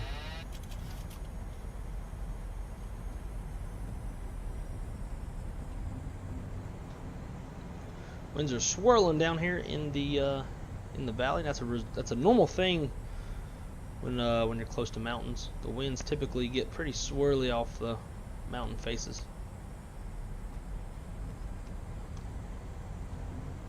Trying to get back on center line. 500. Don't want to exceed 1,500 feet per minute on the descent rate, otherwise that's an unstable approach, and that's unstable. Going around. Positive rate gear up. Too low. Gear. And flaps 5. Too low. Gear. Let's go heading.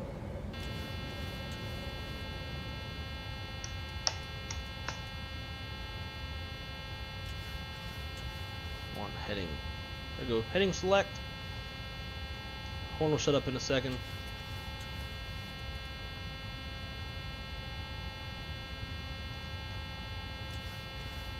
Flaps 1.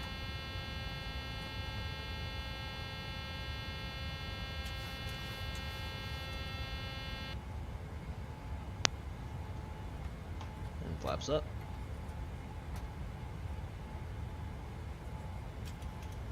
Alright, so now we're trying to think about how we can get turned around without having to fly the full published misapproach.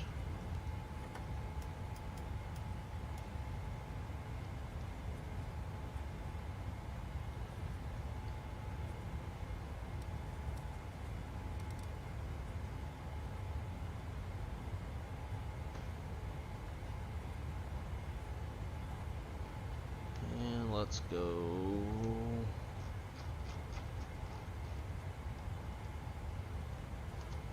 Speed.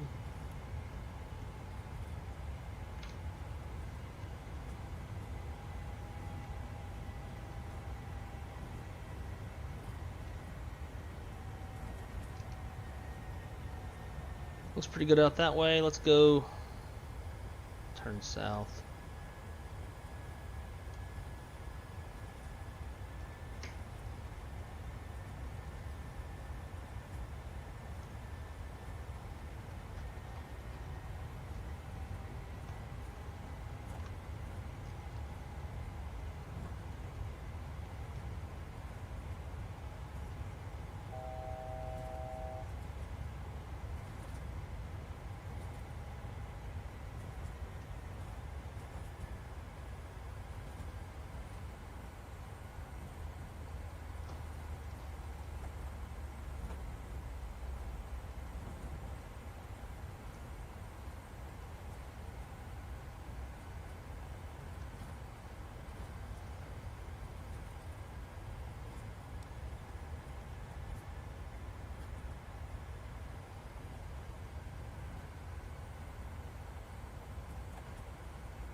All right, that was fun. Just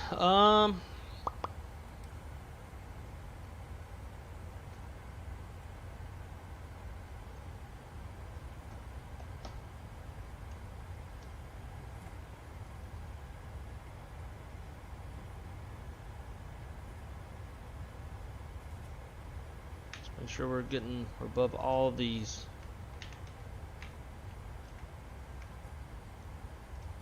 So we got pretty good terrain clearance. We'll stop at 15. Get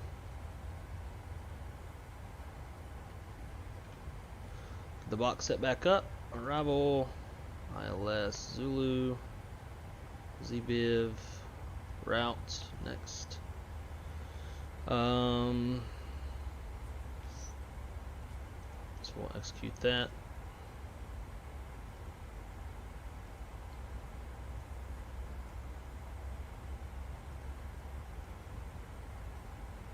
There we go. LNAV. So, the reason why I went around, we had an unstable approach, mostly due to the winds. So in New Sky, stable approach criteria is to not exceed 1,500 feet per minute on the descent rate below 1,000 feet. We were just at 1,000 feet, maybe a little bit lower. We got down to 1,600 feet per minute, so went around.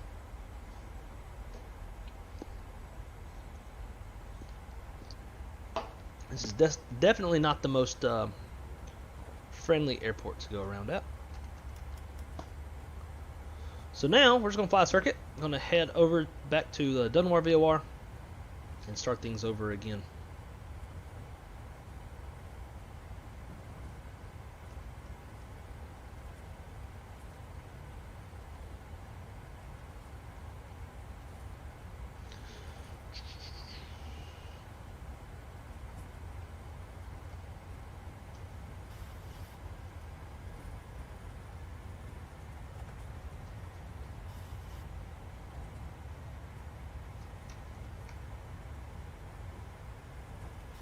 And let's tell it 210, 11,000.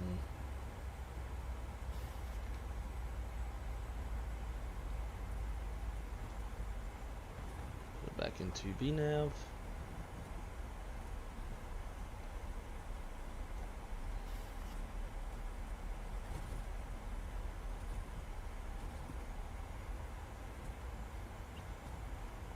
There we go. Throw out the boards a little bit.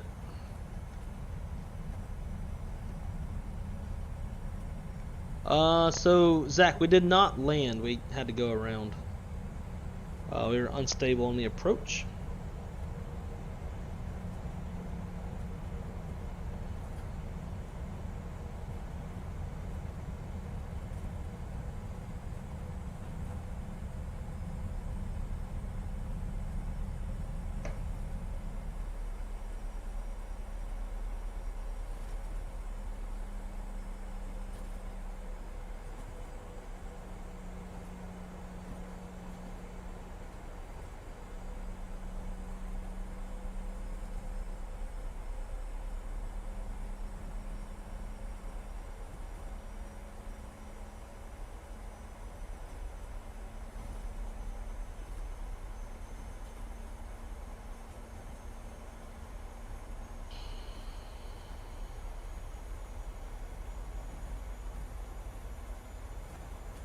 Damn, Cabana. I saw your name on here, but I forgot to say hey. I got busy. Where am I at? Jesus Christ, man. There we go. Cabana, I just got your pictures, dude. It's fucking badass. So, Jeff Cabana in the chat sent me pictures from the Jackson Hole Airport, looking at the mountains. Let's see, are there any wiper effects yet? I don't think so. Everybody else is getting wiper effects.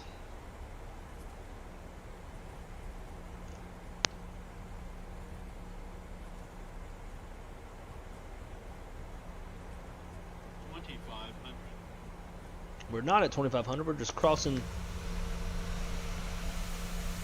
a mountain.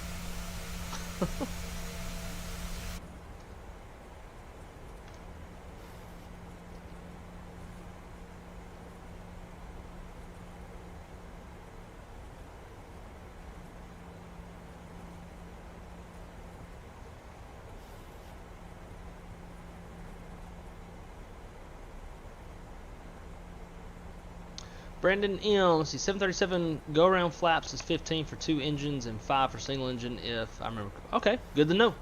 I don't even know what I said. I think I just said something out loud. I just moved the fucking flap lever up. I didn't really. It's like for me, because I don't have the detents on the Bravo, because people will charge an excessive amount for that shit on Etsy.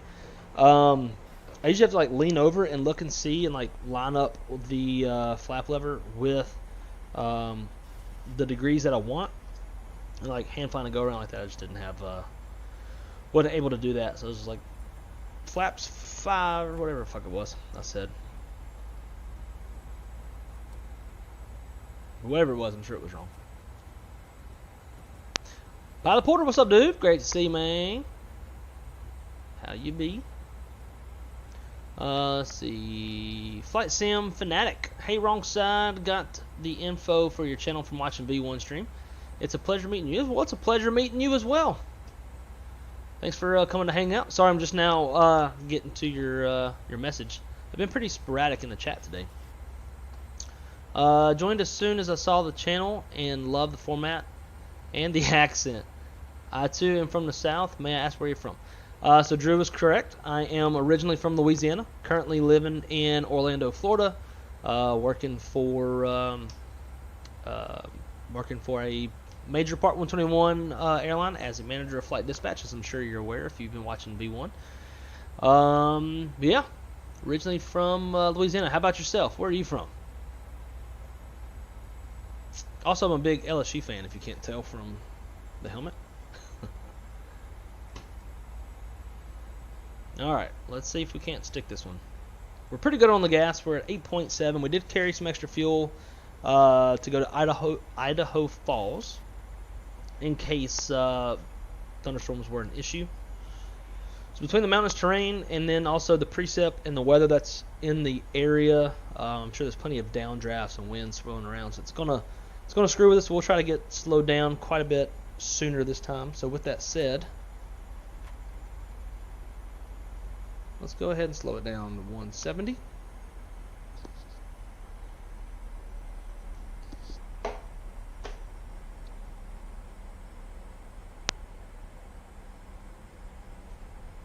Come on, airplane.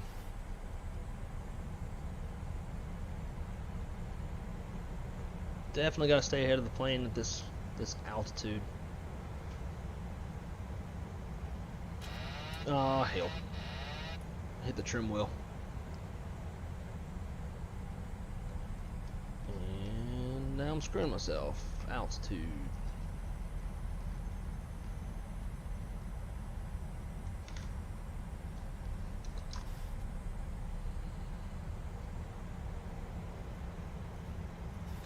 Alright, we're just going to hand fly this one.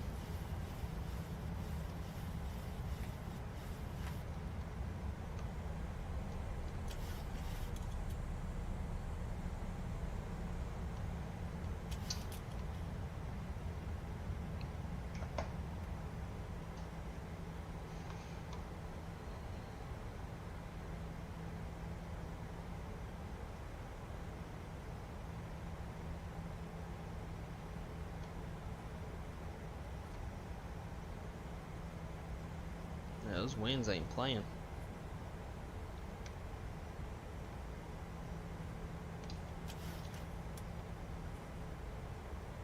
So right on the glide slope, it's not going to capture though until the localizer captures. So we'll just try to keep it right there until we get on the loc.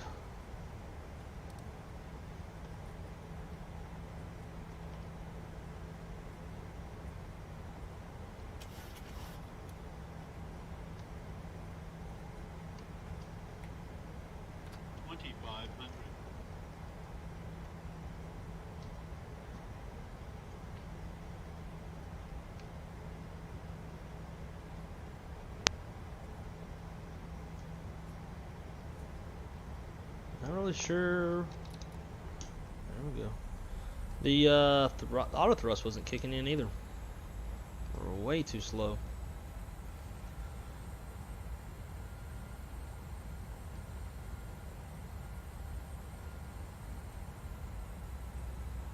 Let's go gear down. There's VOR, loc, and glide slope.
And those winds are swirling.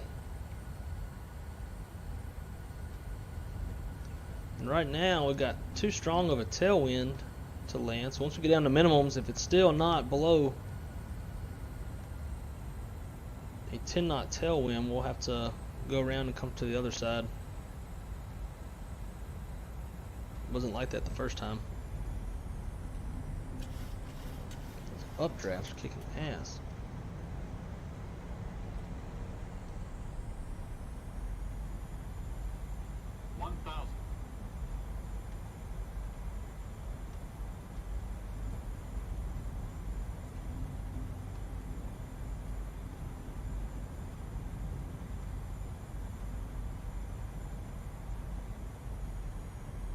If we have to go around, we're not flying that whole damn thing we just did.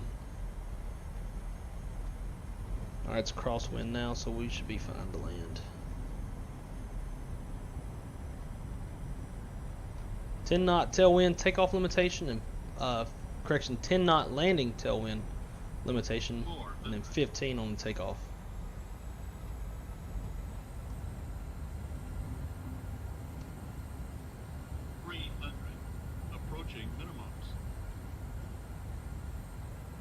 There, we're good. Minimums. Crosswind from the right side now.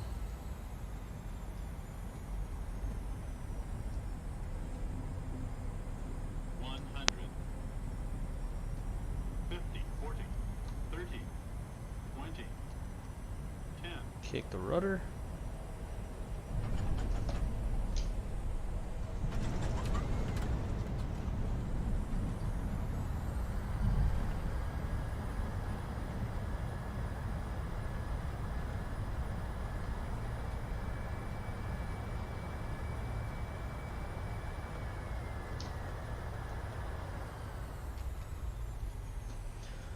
Whew.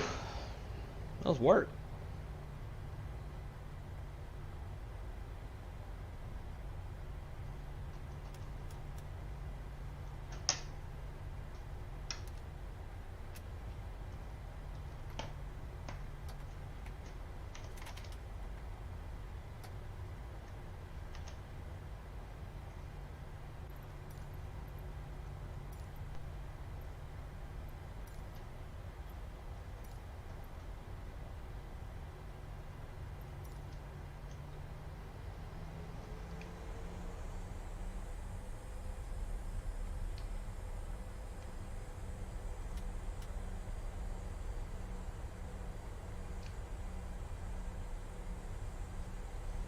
Alright, we'll be parking at gate 1, and we should be able to see our passengers deplaning and then boarding.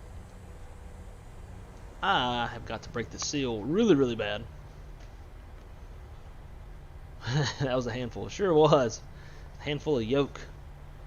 That's why yokes are jokes.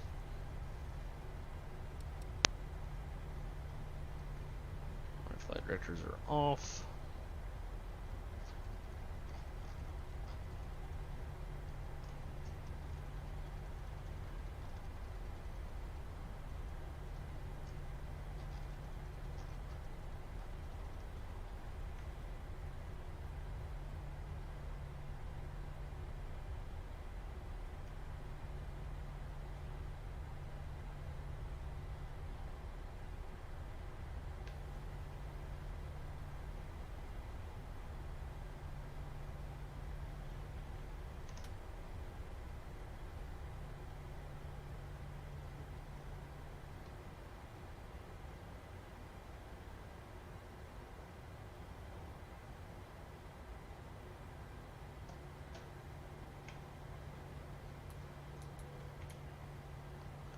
Shut down one.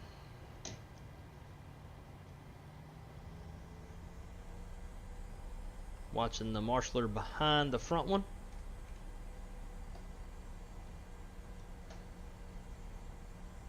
This is a custom made parking that I made for Jackson Hole.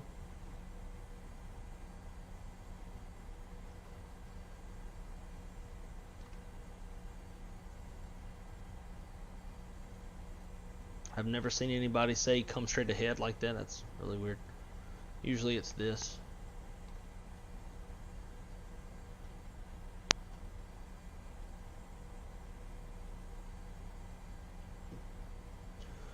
Alright. Parking brake set. Shut down 2. And anti-collision lights off. Fuel pumps off. Hydraulics probe heat off. That bleed air going.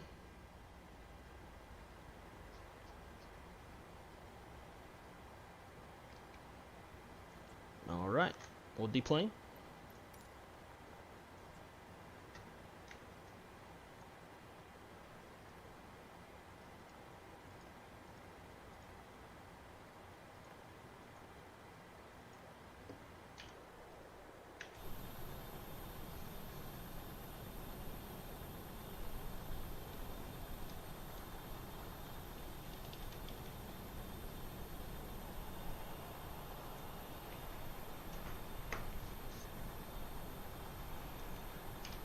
Alright, so let's close the flight real fast. And then I have really got to pee. New sky. Logger. Close. Close. Alrighty, so we got a 9.5 on this one. Due to a long landing, which is about right, especially with how short this runway is and how far we floated. So obviously aiming for the touchdown point right here. We touch down. I feel like that's not a very long landing. I touch down beyond the second point all the time and I never have any issues. But nonetheless, let's see, we touched down with 1.12 G-forces or G's, whatever you want to call it, 131 feet per minute. And our average centerline deviation was 1.83 with a max of 3.13, mainly due to the crosswind. You can see our little go around right here. It's quite a ways off centerline.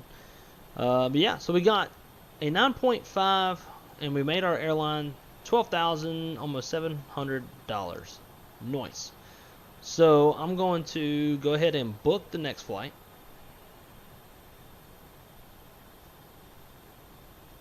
Oh. Schedule passenger jet. Go 737. Show us Jackson Hole to Denver. Aircraft 501. Departure time is 22:18. Let's call it 22:35. Book. Cool. So we are booked for the next one. 128 passengers. We got a full boat going back. And there's our passengers. Let's go ahead and start this one. Damn it. Alright, give me 1 sec. Run to the bathroom and we'll get leg number 2 underway.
All right.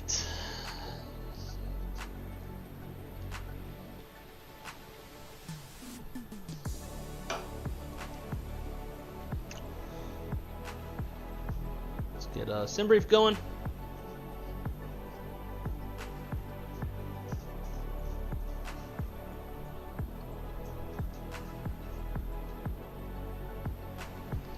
Hey, baby girl. Let's see, new flights.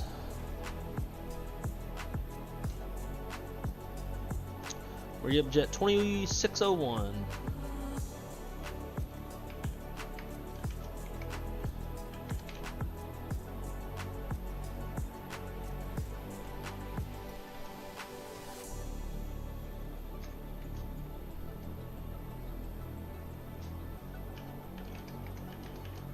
So this leg, we're gonna have to try to take as little gas as we can, because we're gonna have a hard time getting off the ground. Since we're gonna have to take off towards the mountains.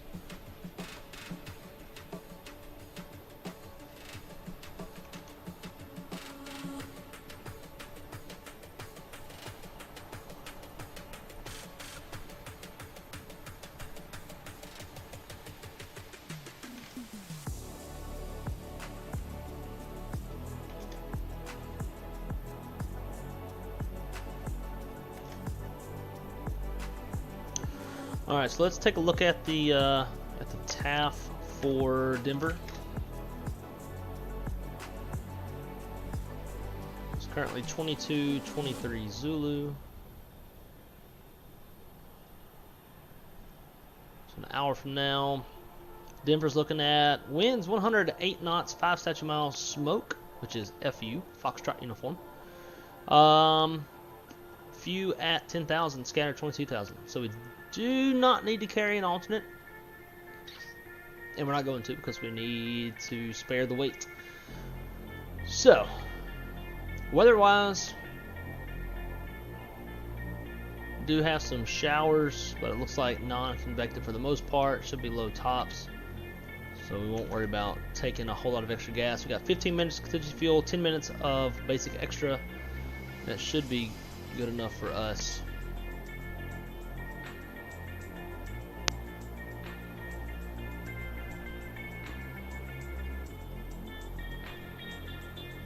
Cool.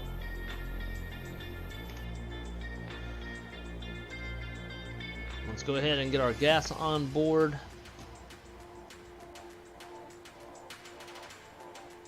£11,400. And the zero fuel weight should be about the same. Yeah. Right, doors. Cool.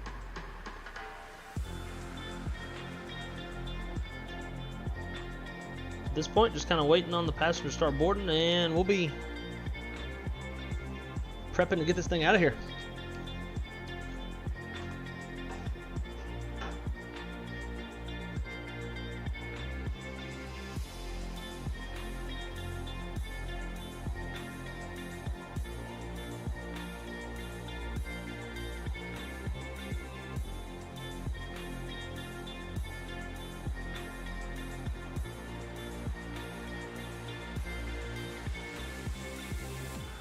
So we booked our out time again for 22:35. That's, oh shit, that's 10 minutes from now. Alright, well, we ain't gonna wait on the passengers.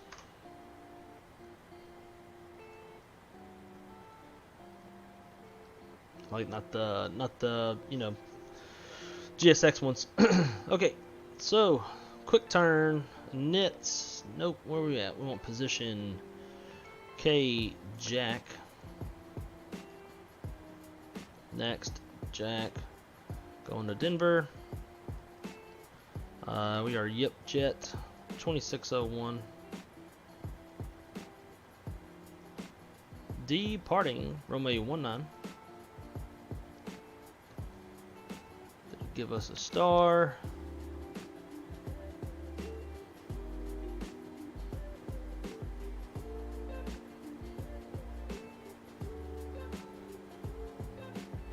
It's giving me the divide 1 departure, which I don't see. Probably because we're departing off runway 19. If we did runway 1, there it is. That's why. Let's see, what are the winds out of Jackson Hole? 309. That's 1 knot below for a tailwind, so let's do it. Runway 1 divide. From there,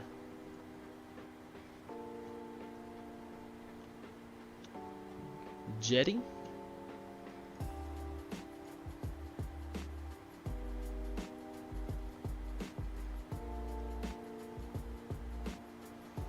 And then tofu flatty.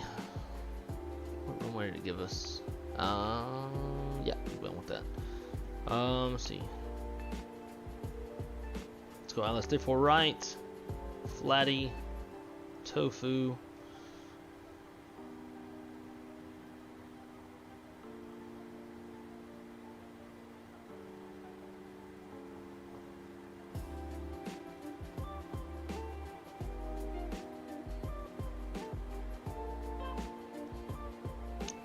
Right, pinned, and then I want approach vias,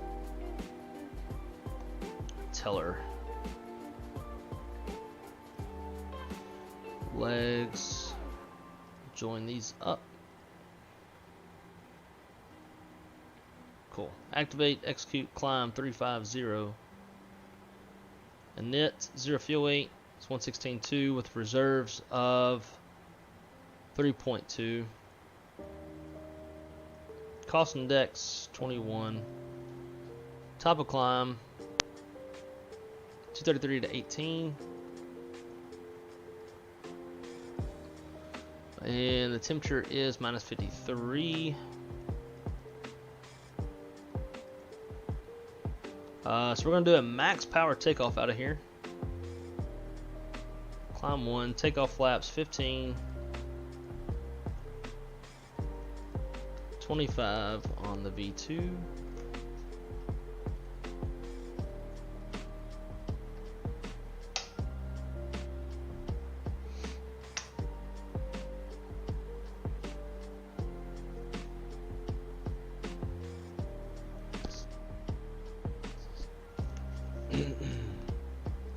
Runway 7 is gonna be, or runway 01 heading is 7. Top altitude on the SID, signed by ATC, so we'll make it 14,000.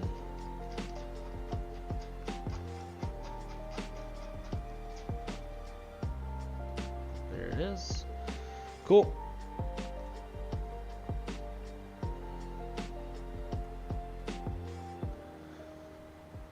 And then let's get rid of the ILS frequency.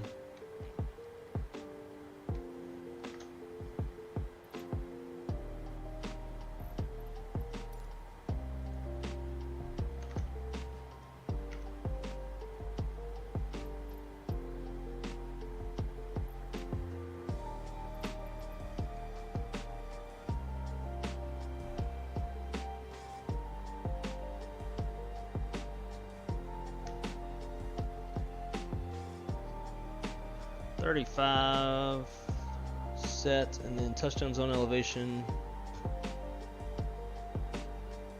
53, 54. Damn, that went fast.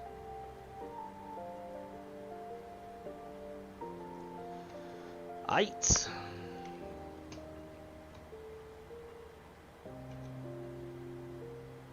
Just waiting on those passengers to finish boarding, and we'll be ready to go.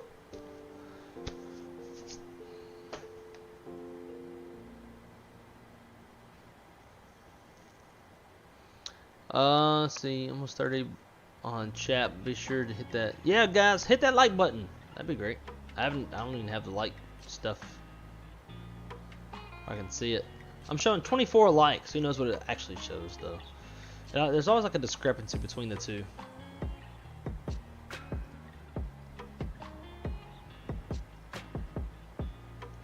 smash that likety-like if you can. That'd be great. It'd be nice.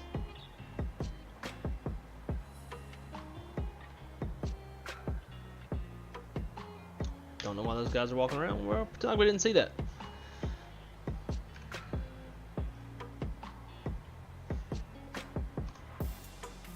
Alright, done boarding. Let's go.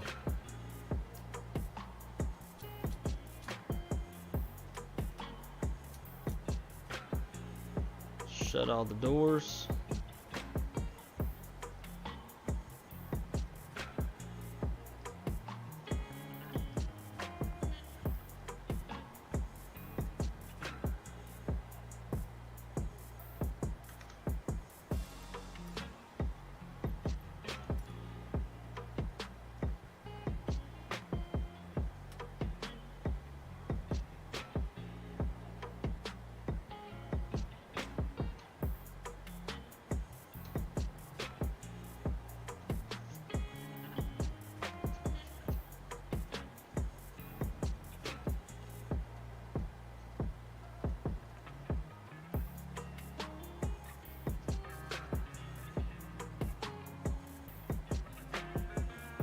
I like to have those set to 0. Just kind of lets me know that the ILS is not set up, and it's kind of a reminder for me.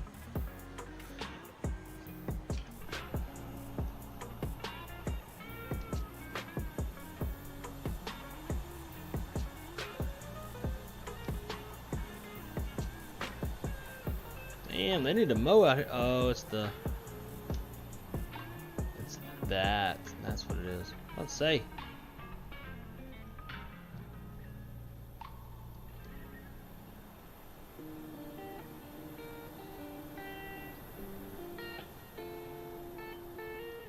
Man, that's pretty bad.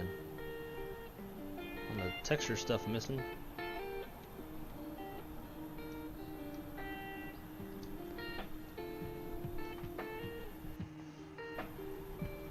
An airplane landed. That's always cool.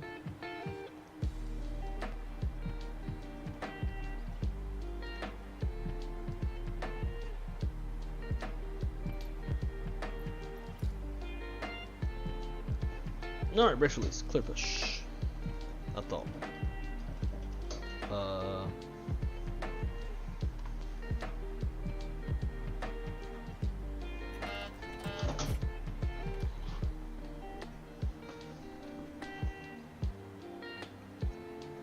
Alright. Let's run the block.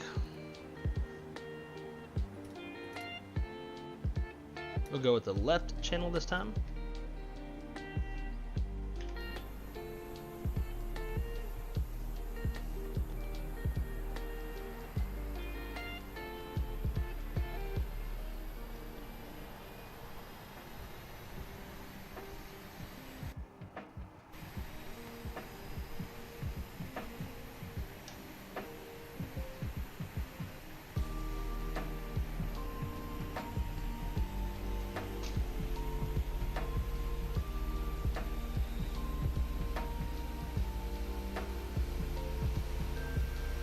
No, something's messed up whenever the person's not even walking.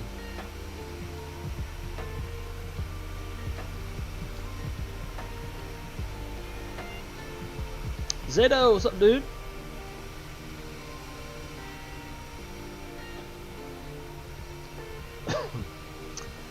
Fight Sim Fanatic, dude. Sorry, missing your taking so damn long to get to your chats, but appreciate it, man. Hope you have a great 2 meetings. I've got some meetings and stuff I'm missing myself. I need to get to, but y'all are a lot more important and a lot more fun.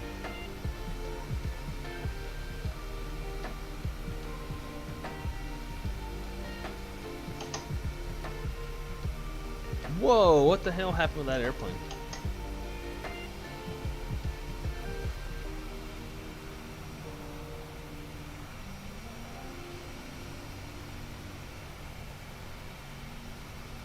Alright, it's like we didn't see that either.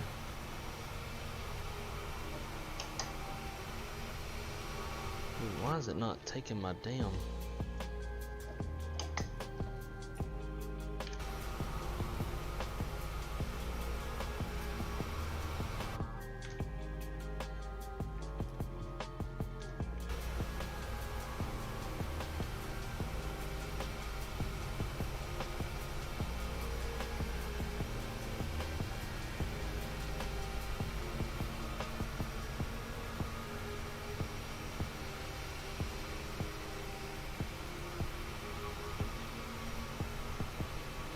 Look at his feet's disconnected from his body too.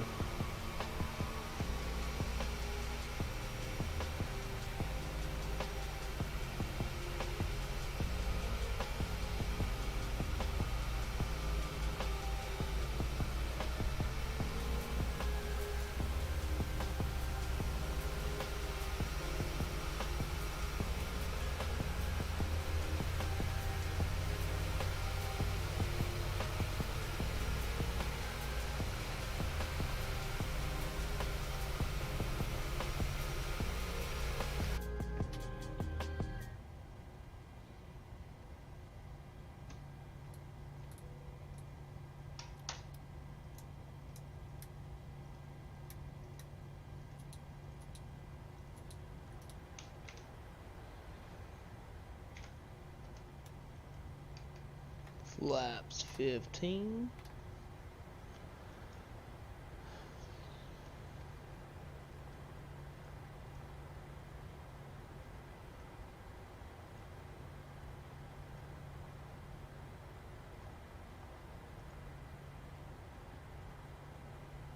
Fuck am I looking for there?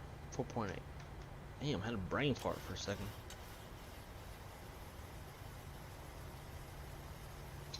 There we go. Leave PAX on for now, but it's going to be a PAX off takeoff. And we'll get rid of this. Cool. Alright, let's roll.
Okie dokie, man. Well, we did external flight control check. Let's do internal. Full up, full left, full down, full right, neutral. Flight control is checks complete.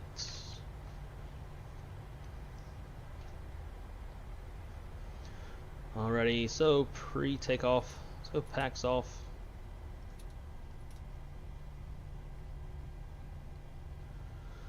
And 2 is 125, 125 set. Runway heading is 7. Top altitude 14,000 feet. 14,000 is magenta. Flaps 15 green light. Auto brake RTO flaps. Trim 5.3 is set.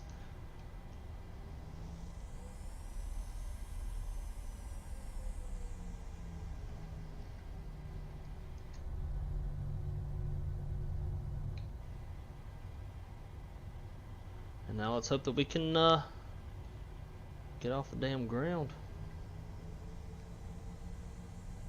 Whoa! That dude came out of fucking nowhere. Hello, person. Whoever the hell Walker Air Transport is.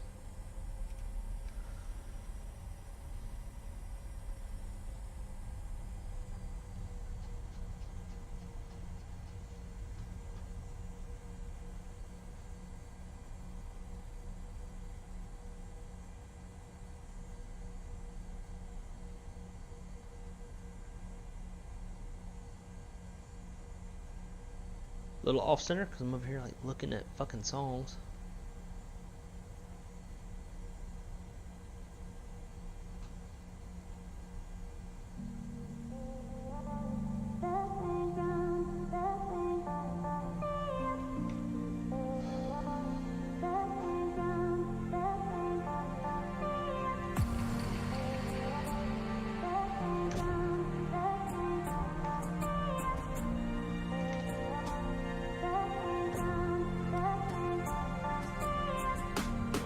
let's go.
Well, surprisingly, we made it off the runway. Pretty strong tailwind for this takeoff. Got some traffic off our nose. So we'll start making that turn a little bit early.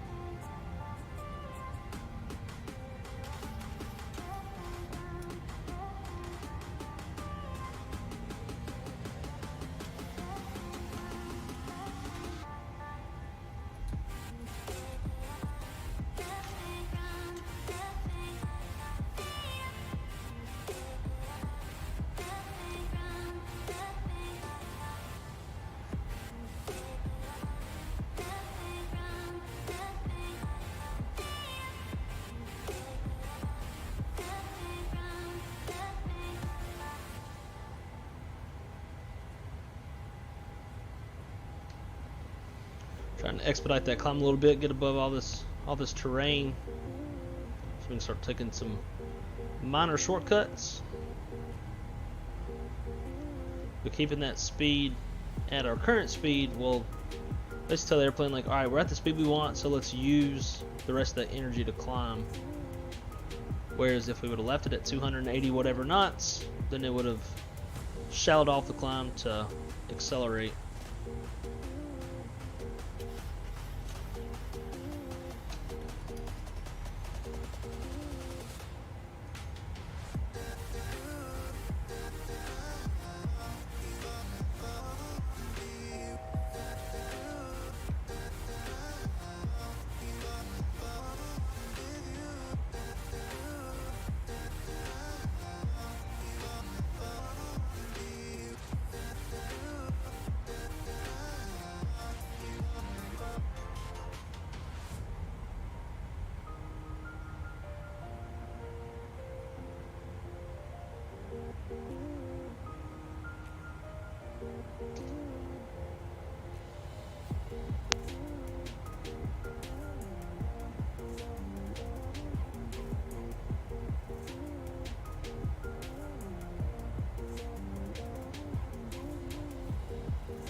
Alright, well, there we go. We are out of Jackson Hole, saying goodbye to the Cowboy State.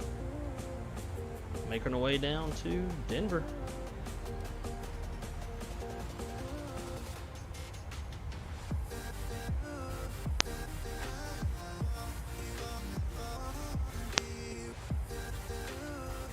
And we'll go back into VNAV.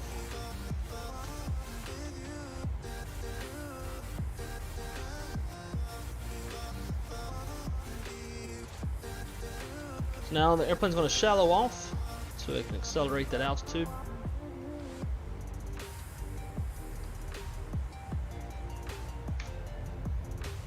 It's kind of sad, man, because this was supposed to be the view that I was going to be seeing for the entirety of the flight. Kjac was going to be flying, but not anymore. Makes me sad. Makes me sad. Oh man, Kjac, what are you what you up to tomorrow and Wednesday, so we can try to get this worked out and do the stream again. Let's see. Mad About Hogs asks, how do you get the trim wheel to move so quickly? Mine looks like it's turning through cold molasses. Funny you say that. Mine was actually like that on departure whenever I was connected to Kjac. But really, I just use, I have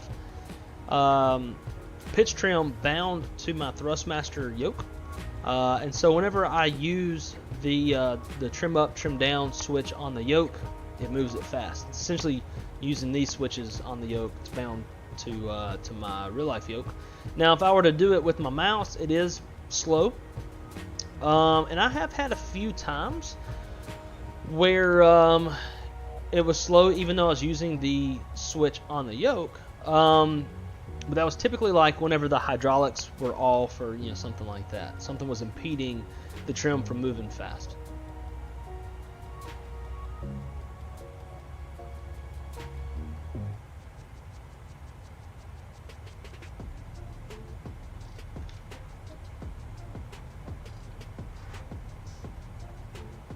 Oh shit. I think I took off without my lights being on. I was so focused on the short field takeoff, forgot to turn the lights on. Damn it. That's going to take away from the pilot rating on New Sky. Shit. Or did I? I don't know. Maybe. I'm pretty sure I had them off. Let's go back and watch.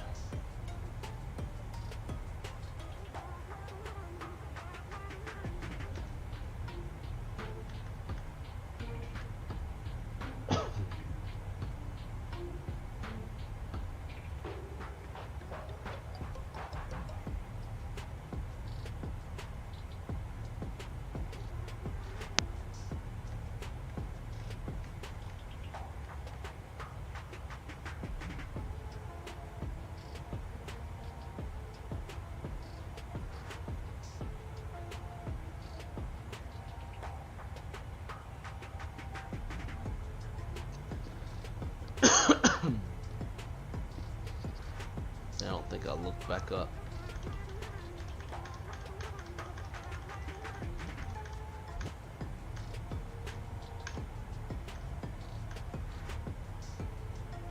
Yeah, they were off. So that begs the question, what do we do about New Sky so we don't lose points? We could just kill the flight, lose out on the money in New Sky, not necessarily the stream, but New Sky. Or make the money and lose the pilot points.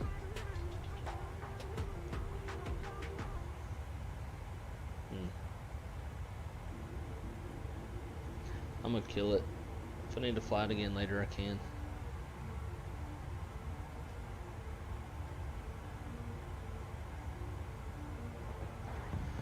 Oh, that sucks.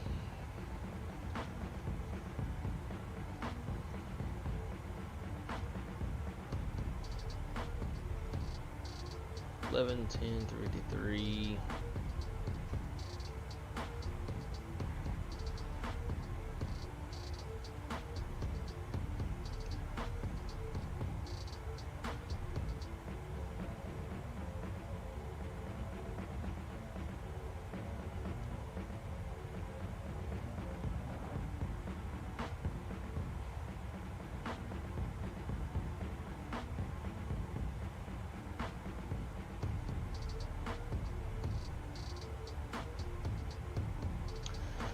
Anyways, let's see. Cool, I'll try the same. Yeah, mouse is slow as fuck, sure is. I've got to ask clearly, I'm from Arkansas, thus mad about hogs. You know, and I thought about Razorbacks whenever you said that.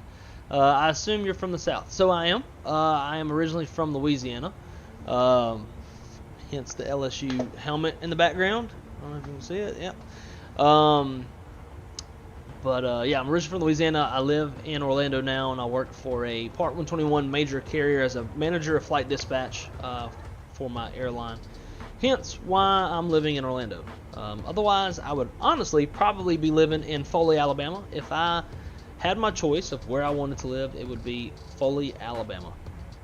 Love Foley, love Gulf Shores, Orange Beach area. That's honestly where I would live.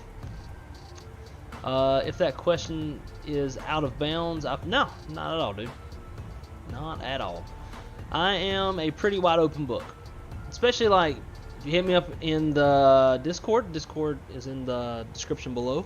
When there's like obviously some things like I may or may not say like wide open on the internet, but like private messages I'll even answer more shit. Like nothing bothers me, pisses me off, offends me, nothing. So one more question about you. I'm interested in doing the virtual airline thing. What software do I need to download? Yipjet taking real fake pilots. Yeah, dude, we're always taking real fake pilots. So go to, in fact, all the links that you need are in the description below as well. So you would go to, we'll walk through it together. Let's see, we'll Google New Sky. Alright, so the very first part right here, newsky.app, is where you would need to go. And you'd want to come down here to the bottom left and hit download application. So that will download New Sky application, which is how the software talks to the sim. So you'd hit that, download that. Once you've got that downloaded, the home page of the app looks identical to this, right? So the next thing you do is go to search airlines.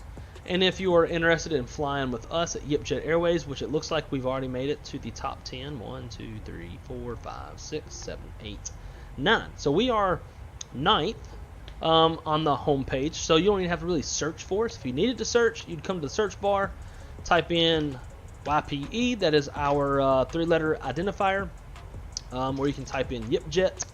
But we are right down here at the bottom. Looks like we're beating a lot of the folks in front of us. Osprey Airlines, we got a higher rating than they do.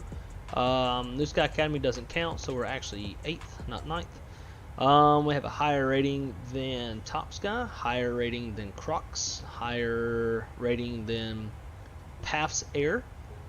We are 0.3 below Ryanair, which is kind of sad. Below, what's the difference between these two Crocs? Oh, that's Academy, so they also don't really count either. So that makes us what, 6th? No, 7th. Yeah, and then higher than 5. So we're actually doing pretty good as an airline. But yeah. So anyways, you would search us. Once you find us, come up here to the top, and you would hit join. Also, maybe you would be able to message us. I'm not sure. This is a new function of the website. But you would join us. And yeah, and just start flying. We do suggest though, if you're brand new to New Sky, to maybe get in get a flight in or two under New Sky Academy, which would be, so if we go back to search, New Sky Academy here, you'd come here, hit join, fly a flight or two with New Sky just to kind of dial things in, because every virtual airline, like whether it's VAMSIS or Smart Cars or New Sky, all looks at different things. So if you come here, this will help you kind of dial things in, figure out what it's looking for, what it's judging you on, that kind of stuff. But ultimately though, if you have your lights set for takeoff, like I just didn't do, which is very uncharacteristic of me, but if you don't have your lights set for takeoff, it's going to dock you pilot points. If you don't have your lights set for arrival, if you don't have like your beacon off when you close the flight out on New Sky, stuff like that, it's going to dock you pilot points. If you land super hard, if you overbank, if you have too steep of a pitch attitude or something like that, it's going to dock you money for like reckless flying. If you're delayed, if you're late, it's going to dock you money, stuff like that. So when you book a flight, you have your departure time. You can leave 15 minutes before your desired departure time, and the time is in Zulu. So you have a Zulu clock up top. use that for your time. So, you know, let's say if we were booking a flight right now, it's 22:57. You kind of want to know like where you're at in the process. So like if your sim isn't started yet, like that's going to add some time. You know, if you're flying a 737 and you're really fast at setting up the FMS, kind of consider how long it takes you to set that up. Go through your whole process and kind of gauge you a good departure time. And if you're ready to go early, you can leave 15 minutes early. Otherwise, you want to push out. Aim to push out 10 minutes prior to departure, because it doesn't detect your blocks off time when you push. It detects your blocks off time after you push and have engine started. You need both of those done to register your off time. So if you push, but say you sit there, like say you take a phone call and you don't start your engines for 5 minutes, and you start your engines shortly after your departure time, well, even though you're already out of the gates, you're technically late because you haven't started engines yet. So take that into consideration. And that's why we say to do a flight, or like 1 or 2 flights with New Sky Academy, which is these guys here. You do whatever you want to on there, because none of that matters. Once you kind of have things dialed in and you know how New Sky works, then come fly with us. And we do monthly giveaways at a minimum, sometimes weekly giveaways. It's kind of depending on what's going on. Typically myself or Captain Shaquille Oatmeal, who you see in the chat, was also who was flying with me earlier today before our shared cockpit tool didn't work anymore. But usually we're doing the giveaways on his channel, sometimes mine, depending on how we're doing the giveaways. And being that I am a manager of flight dispatch at a real airline, I'm typically pretty busy, have a lot going on. So his schedule is a bit more consistent, so we kind of leave the giveaways with him. But man, we do a lot of stuff. We got a pretty cool route network. We were actually talking about it not too long ago, so we'll just kind of show you real quick what our route network looks like. Whenever I find it. There we go. So here is our route network, pretty substantial for the US. Every airport that we have has a third-party payware option. So if you're like me and you're crazy about third-party airports, you have an option to either fly default or fly payware. So all the red is what we currently have active. The purple is what future airports that we're going to add. I might add those tonight if I have some time. But we'll definitely have these added within the next few days. The black ones are the hubs. So we got Seattle, LA, Denver, Miami, Charlotte, and JFK as our hubs. And then just like most airports, you can get to them via a hub. And if you can't get straight, like for example JFK to Winnipeg, like you wouldn't be able to go straight to Winnipeg from JFK. Figured nobody's really going to care enough to fly JFK to Winnipeg, so I just made it a Denver and Seattle destination. But essentially this is our route network, and we have plenty more that we can add, looking to add more in the Caribbean, like St. Thomas, St. Martin, Kingston, Jamaica, maybe some Central South America stuff. So this is what we have for now. We've also got Keflavik, Iceland, and London Heathrow for our 2 long-haul flights. We're going to increase the flying on the A330-900, or A330, is it 900? Yeah, 900 Neo. I was kind of getting the Boeing and Airbus shit mixed up, how Boeing does the dash number and then Airbus does the full number. And then also, once the final build of the 787 and the 74s are done with Microsoft, we're going to look at adding a Boeing wide-body option for everybody. So like 7.8, maybe 7.4, stuff like that. So we're always growing. The more people we get flying with us, the better. But yeah, this is what we got to offer for now, and we're always open to any input on routes and stuff like that. So feel free to join the Yipjet Discord, which is in the description below, and you can submit any requests there.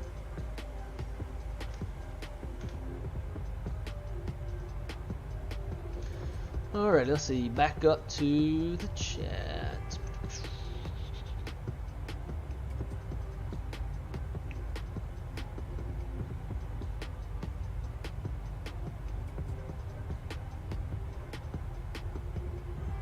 Yeah, so Matt about Hawks.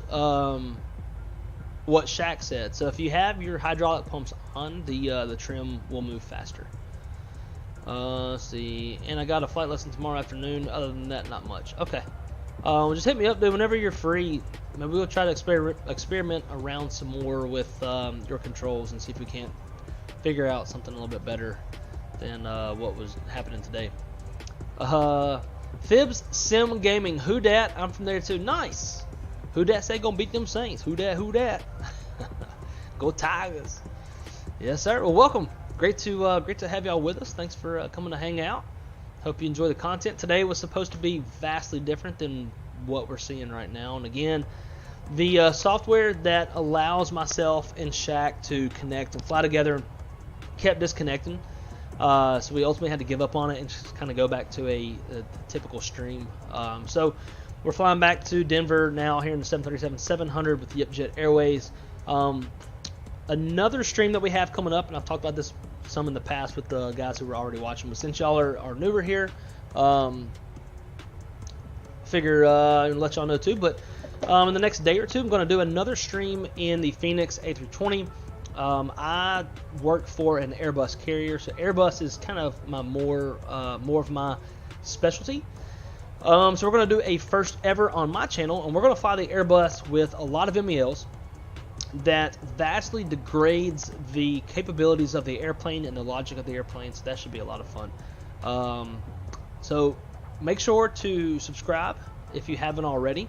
Hit the notification bell so that you'll know when I'm going live, because my streaming schedule's pretty inconsistent just because of my job and how often I'm having to travel for work. Like this upcoming weekend, I'm flying to Mobile, Alabama to pick up a brand new airplane from the Airbus factory and ferry it up to Detroit. So I'm going to be riding along on that ferry. So stuff like that always has me busy, takes me away from the house. So my stream schedule is not very consistent, and often you won't know if I'm going live until about 30 minutes before it happens. So make sure to hit the notification bell, subscribe button, all that shit. And yeah, if y'all are interested in watching the broke-ass Airbus stream, and maybe that's what we'll call it, the stream, broke-ass Airbus, then yeah, that will be the best way to know when it's going live. See, heard you say something about being a dispatcher on another stream. Stingy gas giver. So that's the hard thing about dispatch, right? Is we are in between the pilots and the company. Now the company wants us to give as little gas as we need. Now we always want to maintain safety, right? But we don't want to plan gas for anything that we're not going to use it for. Problem is, on the other side of that fence, you got the pilots, and the pilots typically want more gas because more gas means more options, and there's always a chance for unforeseen circumstances. For example, you're going into Orlando, and Orlando's getting smoked with thunderstorms, and you start holding. But then, once the decision is made to divert, and you divert at your bingo fuel, well, your next issue that could happen is that, hey, maybe the weather is also sitting on your planned alternate route, and now you got to go out over the ocean to get around the weather, and now you're extending your alternate burn. So for issues like that, pilots typically want more gas. So it's up to us as aviation professionals to try to figure out the probability of these unforeseens, plan for what is seen, and always remain safe and that kind of stuff. But it's really hard to make both happy, So that's the shitty thing about being a dispatcher, is you're always stuck in between what the company wants versus what the pilot wants, and they're usually two different things, usually. But yeah, and when dispatchers give gas for reasons that don't exist, we call that feel-good fuel. You're just putting extra gas on the airplane to feel better, to feel like you got more options, but you'll probably not actually use it. So then you're just costing the company money for no reason, to make yourself feel good. Love Foley. Hashtag Buc-ee's. Yeah, I've actually never stopped at that Buc-ee's. I got one right down the road from me in Daytona. I've been there quite a few times. It's always fucking chaos in Buc-ee's. Tons and tons and tons of people. So for that, I'll usually take my ass to 7-Eleven or racetrack just so I can get in and out because I don't feel like, you know, having to deal with all the people. But I do love Buc-ee's, don't get me wrong. Love the food options they got there. Man, they got boudin stuffed pork tenderloin. So good. Let's see. Bombasso, what's up, dude? Great to see you. So Bombasso, when it comes to Kjac stream, so he was streaming earlier. Like I just said, we had some tech issues with our shared cockpit app. It quit working and we kept disconnecting. So we he just jumped off and opted to continue the flight because when we discovered that we disconnected for the third time, I was trucking down the runway while he was still sitting short of the runway. So we knew something was up. And we just opted, since it's already flying, just keep on flying.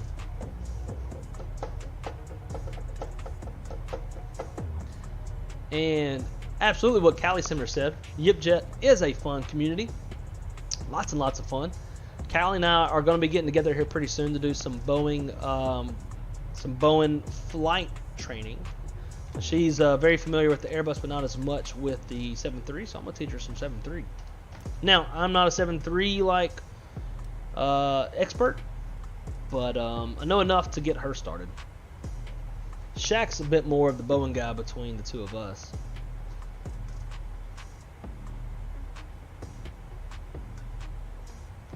Let's get the rest of our... So we got our auto brake set. Let's go fix runway 34 rights.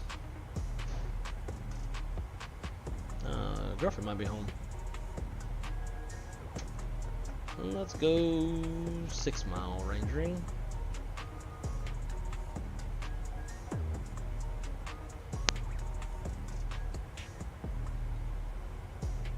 And yeah, so Bombasso, what Kjac said, the last time that we did the shared cockpit, it went pretty flawless. We had to reset, I think, one time. But other than that, it worked totally great. Kind of sucks that it didn't screw it up so much this time. So mad about hogs. I'm going to just call you Mad Hogs because that kind of sounds badass. Coolio, thank you, sir. I learned about both of you and Callie Simmer from watching B1 streams. That's awesome. Looking forward to flying together. Hell yeah, absolutely. And so that's the kind of thing too, right? It's like if you see that I publish a stream, like if you smash the notification bell, and you see that I'm going to be flying in like 30 minutes, if you're free and able to, you'll see the city pair, or you can even like DM me straight up, like, hey, I see that you're going to be streaming. What are you going to be flying? I'll shoot you the flight plan, all that stuff. Then you can fly with us. I try to be as forthcoming with my stream notifications, and like I try to as much notification in advance as possible, but that way we'll be able to fly together, because always the more the merrier.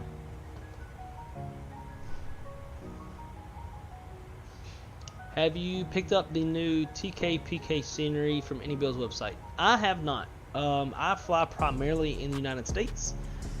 I don't fly enough outside of the United States to really justify spending money, other than like I did buy Toulouse, I bought Keflavik because those are airports that we deliver airplanes from, so that I could fly those and kind of get perspective and context on the area of operation of those airports for my real life flight planning. Other than that, I just don't really fly a whole lot outside of the States. Bruh, the wife just got back from Orange Beach. Oh, I'm jealous. And brought that home. That is what's for dinner. Damn. Must be nice. I'm telling you, I'm gonna be struggling so bad. What day am I flying down there? I think Thursday. Yeah. So Thursday, flying into Pensacola with the chief pilot, and then him and I are driving over to Mobile. And dude, it's gonna kill me. It's going to kill me to drive right past. What's it called? I know Highway 59.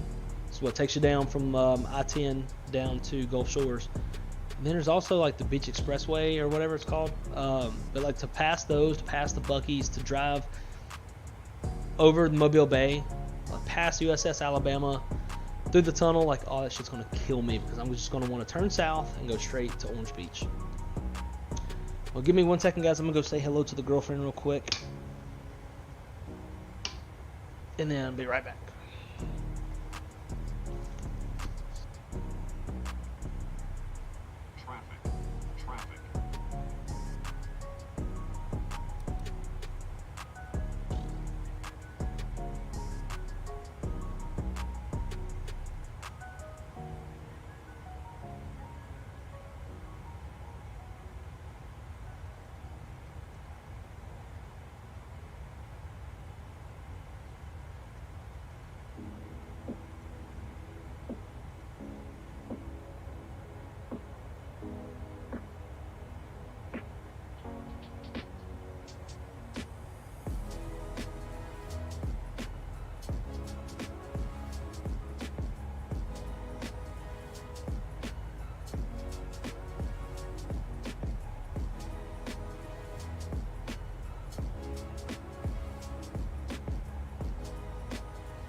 Alright, we back.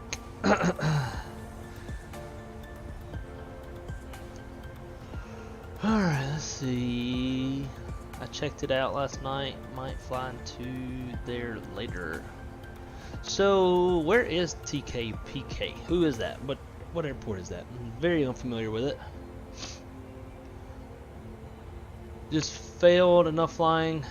Boeing, I know what not to do. Jay, what is Penn Station for dinner? I don't know. Never heard of Penn Station.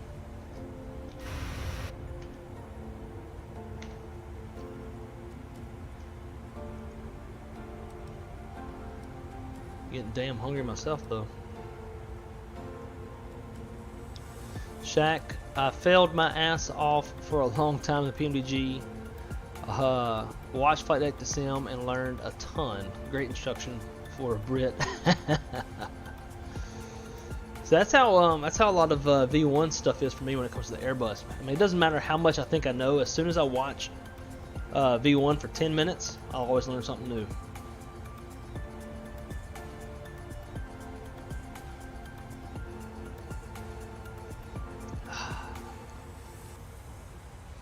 Yeah, I got an ops manager that works with me. He's a former Royal Air Force. He's a pretty good dude. He's actually probably one of the best ops managers we have. I fuck with him all the time about being British. But it's kind of funny though, because he's probably more America than probably any of us. I don't know, maybe it's because he's lived in the UK and don't have as many rights or something. I don't know. Uh-oh, airplane's overbanking itself. Definitely exceeded banking on there for a sec. Here comes top of descent, about 15 miles.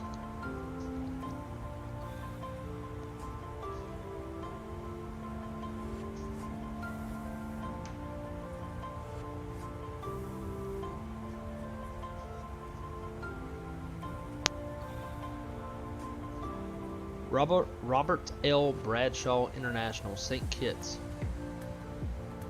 Ah, so that's a Caribbean airport, eh? TKPK. Let me look. I've never flown into there. Golden Rock Airport is an international airport located just north of Basseterre.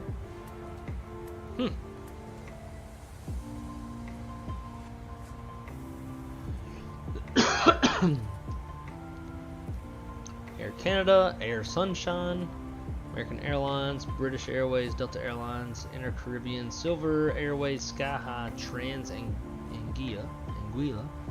It's Anguilla, I would imagine, like Barranquilla, and United Airlines, Cargos, Air Cargo, Amerijet, and FedEx. Huh. Man, quite a lot of folks flying down there. Alright, so let's Google. And let's do TKPK Microsoft license.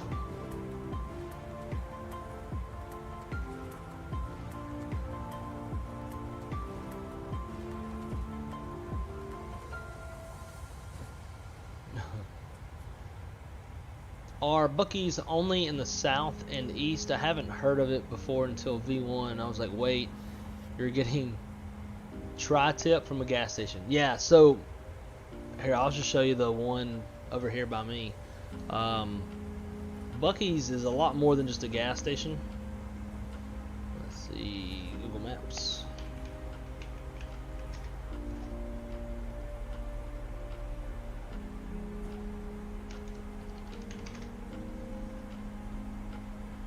So here's all the Buc-ee's. Looks like they're all pretty much in the southeast U.S. I think they have like 106 gas pumps. Oh, there you go. If that doesn't scream Florida man. Which actually I can't really be Florida man because that truck without a lift or any dumb shit, which that is super tacky, that's like easily a $100,000 truck. But yeah,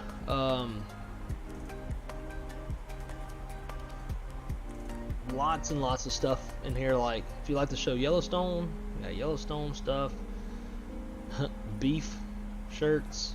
But Buc-ee's originates out of Texas, so you definitely have a lot of Texas feel to it. Like you got all these Western wallets, which when it comes to Western stuff, like I am one to own the big, Western type wallets and Western knife sheath, like all the floral designs and whatnot. Same with my belts, as you see in the picture. Cowboy hats, Western branded hats like cactus ropes, and all the cowboy stuff, right? Looks like there's a picture of Willie Nelson on that shirt. Yeah, so there's a lot of Texas in these Buc-ee gas stations. Lots and lots of food, from subs to like cheese and meat and fruit and cookies, barbecue, boiled peanuts, fudge. Lots of Buc-ee merch. You'd be surprised how many people are wearing Buc-ee hoodies and stuff. I've never understood that, but more power to them. These are like cooking ware all over here. So like these are like cutting boards and lots and lots of food. They like this whole wall back here is all beef jerky. They got more on the other side. Lots of different drinks. A lot of drinks I've never seen anywhere else.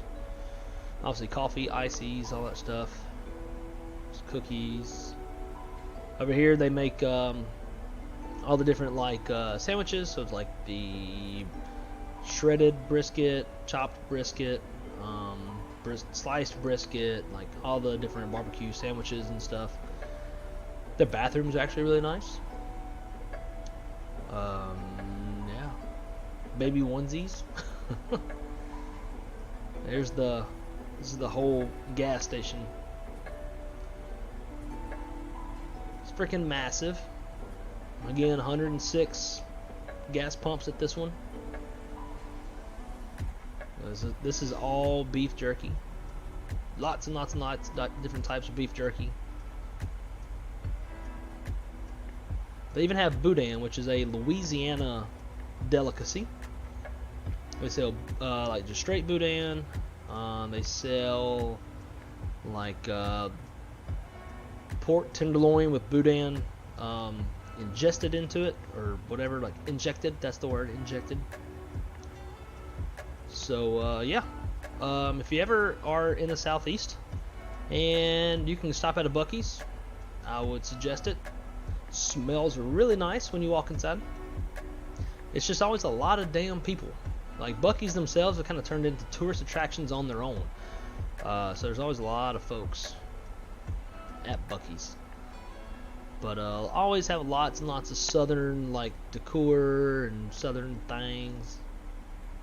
Bunch of shit that says y'all.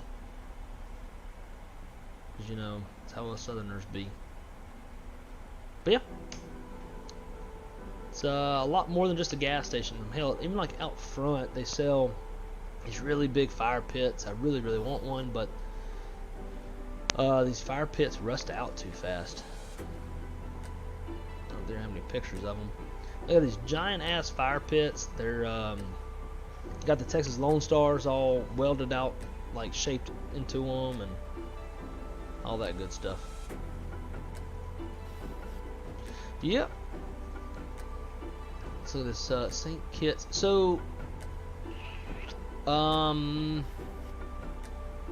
was asking about the? Was it AJJ asking about the? Yeah. So AJJ, is it Tropical Sim that makes the one that you bought? Looks pretty nice.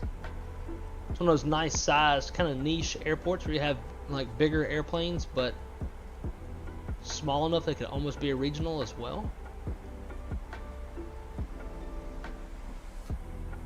That's always something we could add to the Yipjet network.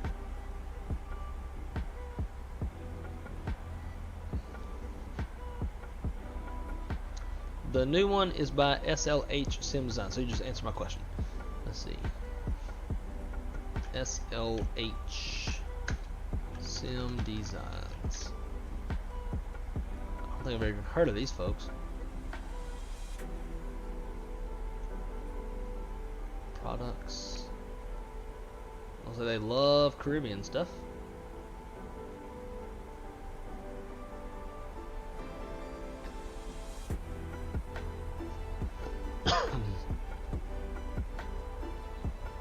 I don't see it on their website. Has it released yet? Coming soon. Well, look, they put pictures of airports coming soon, but they don't put a damn like caption on what airport it is you're looking at. But yeah, I don't see it on their website.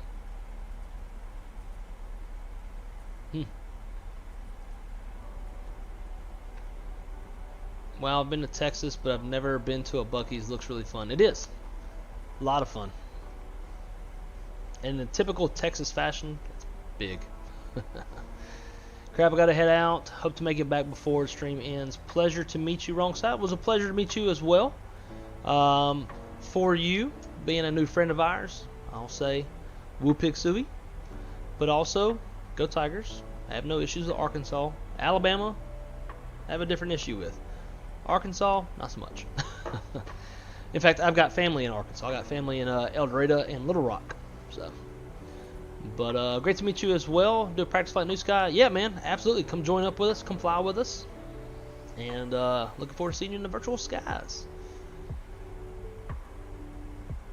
Yeah, that's wild. So it's like a department store that happens to have gas pumps. Pretty much. It's like a barbecue restaurant, convenience store, department store with gas pumps. There's a lot going on there. Let's see. Current weather in Denver. Looking at altimeter 30 3000. They're definitely expecting a lot of smoke. There must be a wildfire or something going on. So current weather, winds 160 at 7. Well, what the fuck? Did they swap the airport back? Let's see. That would definitely support landing to the south. No, they're still on the north. It's weird. That's a tailwind. 7 statute miles. Few at 25,000. Temperature 22. Dew point 6. Altimeter 3000. No smoke yet, but they got smoke in every single line of the TAF.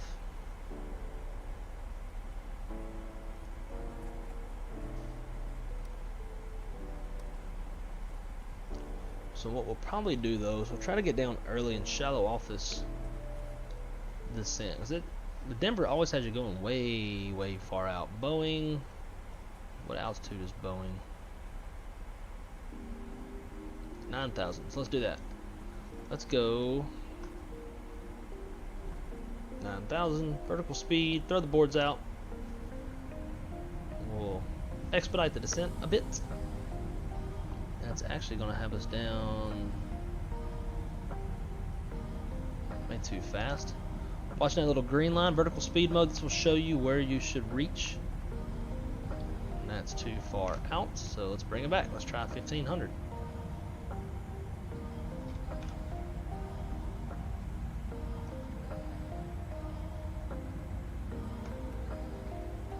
Alright, so that's got us there. So, yeah, that'll work.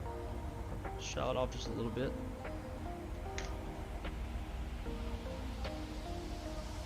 And let's see if we can get liveatc.net pulled up for y'all.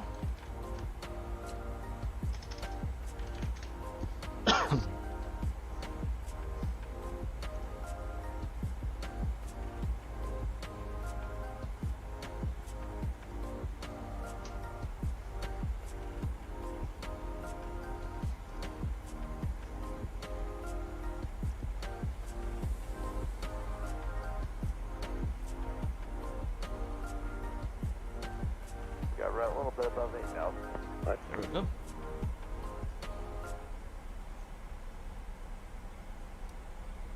Denver Tower, Greener 4237 on the ILS. 35 left, 170 to Diamond. 4237, Denver Tower, right 35 left, clear to land 140.5. 35 left, clear to land, Greener 4237. D1, turn right heading 105, runway 8, clear takeoff with 120. A Buc-ee's opening near me was a local news story for a while. In fact, when Governor DeSantis, governor of Florida, when he speaks, I think he's spoken twice at Buc-ee's Just verify in Daytona. clear to land 3 4 So like they're a big thing. 4 right, clear to land 1485. I went to Buc-ee's and looked in the window and turned around. The ILS runway 35 right. Left, it wasn't for me. Yeah, it's It's definitely not a place that would ever supplement for Tractor Supply Company. United 1374, contact It's just like a departure, touristy, big-ass gas station kind of place. There's just a lot of damn people there. Y'all ever been to Wegmans? I have not. I've never even heard of that. Contact departure. Wegmans grocery store. I don't like grocery stores except for, well, dude, Aviation Geek, the way that you eat, you could only shop at Sam's Club because you need bulk everything. 1943, Denver You Tower, eat like plan radar vectors, motherfucker. line of point. Brandon M saying in a future stream, any chance you could do a deep dive into some of the lesser used pages of the flight plan? Yeah, sure. See what I can't figure up. What's actually usable from either a dispatcher's perspective or a pilot's perspective. And for that, I mean, I could try SimBrief, although SimBrief doesn't offer just a whole lot, but like PFPX, they have to go reinstall it. But PFPX offers a lot. I can look and see what I can do for you. Sure. So Wegmans is the best grocery store ever. The subs they have, oh, Kjac, have you had a pub sub though? Have you had a chicken tendy pub sub tossed in Buffalo Ranch? As if you ain't, boy, you ain't lived. Mighty good, I tell you, mighty good. Like, the only sub I can get is chicken tendy pub sub, with the chicken tenders tossed in Buffalo and Ranch. It's just, So Cali Summer, Trader Joe's is good. I'll agree. Now my issue with Trader Joe's is it always seems like they put those motherfuckers in places that are like plazas or like parking is a problem. Parking is always like the biggest problem. It's like impossible to get in and to get out, or to like even be able to get in and out of a parking space. At least like the one here in town, it's in Winter Park, which is kind of a bougie part of town, and it's just so like there's so everybody is there. It's just there's nowhere to park. It's just a fucking pain in the ass. And it's gotten to the point where like when we don't go anymore. When Chris and I first started dating, we would go to Trader Joe's, and after a few times of going there, I told her, look, if you're ever going by Trader Joe's, I ain't going with you. Like, I refuse to go. Like, it sends my anxiety through the roof. Just nowhere to park and all that shit. 4719 to return 1407, RNF kidding, runway 8, clear for takeoff. That's ours. That's probably the only one I've been runway to. 25, clear for takeoff. But according to Crystal, she said that the other ones that she's been to, parking was always an issue as well. Very, very congested, very small parking lots. And the parking lots will like be in a plaza. There's extra nowhere to park. Runway 8, clear for takeoff with 14085. Right turn 105, clear for takeoff runway 8. Southwest 557. All right, we LNAVing. Let's slow her down. Southwest 557. See if we can't start figuring out who these people are out in front of us. So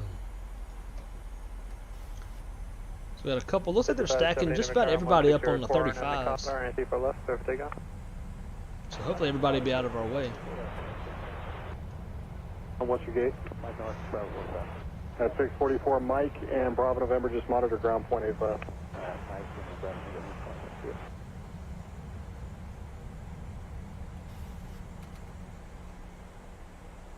Call me Chef Zach. Back from doing dinner, cooked some burgers and fries with Cajun two-step, oh son, yes sir. I'm actually just about out of mine. I need to go to Walmart and get some more. 453 Hyman, and I gave it 170 or better. What's a chicken tendy? Chicken tenders, old son. That's what the girls call it, chicken tendies. Yeah, love fried chicken tendies. 2834, continue on Papa 7 at exit Delta, ground point 85. All right, let's activate the approach. Tower, It is armed. 47, ILS 35 right. Scout 5347 Denver, Tower 6 miles to trail traffic, runway 35 right, clear to land, wind 130 at 3. This may be blasphemy, but what's two-step on the Blackstone? All right, so two-step is a seasoning from this YouTube guy named Stale Cracker. He's a Cajun dude from South Louisiana. So he has his own seasoning. That's the Cajun two-step. That's what it's called. And then the Blackstone is the brand of grill that he's using. All right, there we go. Localizer glass slope. 4237, the heavyweights, taxi Mike 6, Mike, what's your gate?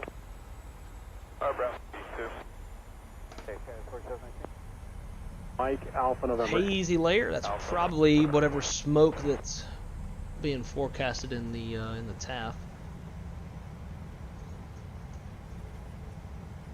Slowing the airplane down. At least we're trying to. Now we might have to go around. 'Cause we're pretty fast. We're only 1211 Denver Tower, RNAV 12 miles out. Runway 8, clear takeoff, wind 140 at 5. We'll go ahead and drop the gear. And hit the trim wheel again. 448, final monitor radio check. There we go. Alright, so gear is out. 5235. Still got the boards out. On the Trying ILS 35 left. to burn that speed Santa down. Cholo, 170 to Diamond. Scout 5035 Denver Tower, Roger, wind 110 at 5, 35 left, clear to land. And we'll go flash 35 one. left, go 5235. 440 Denver Tower, radar vector show weather, fly heading 260, maintain 10,000, wind 110 at 5, runway 25, cover takeoff. And so, Callie, what Zach said. So Cajun two-step is not actually all that hot. It's more zesty than hot. Which is kind of why I myself have gone to it. Typically in Louisiana, we use what's called Tony Sastry's. The word Sastry does not look, like the way it's spelled doesn't look how you would think it would look. So, probably wouldn't even sell that in California. But anyways, we use Tony Sastry's in Louisiana. It's like our go-to.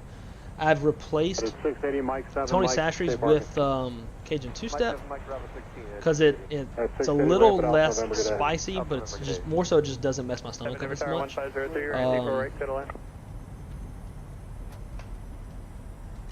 see if we can get this airplane slowed down. Your 4237, are you still up?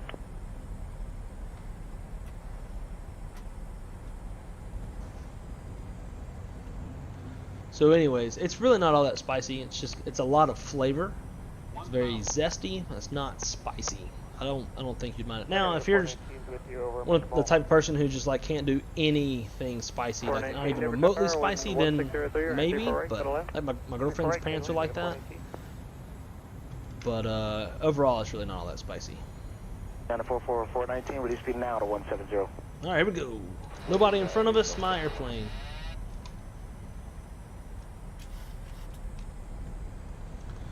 And if we have to go around, we're gonna fly runway. Actually, we'll just go nav to the west. Tower, wind 140, We'll come back 6, runway 35 left, clear to land. We're looking United 448, a little hazy. Ooh, yeah, definitely hazy. Contact departure, have a good I flight. don't know if y'all heard that or not, but radio, they said it's pretty hazy, BA, follow that traffic clear, visual approach. and that's what we're seeing, which is pretty cool. Visual 34 right, following traffic, 448. 3-4 right.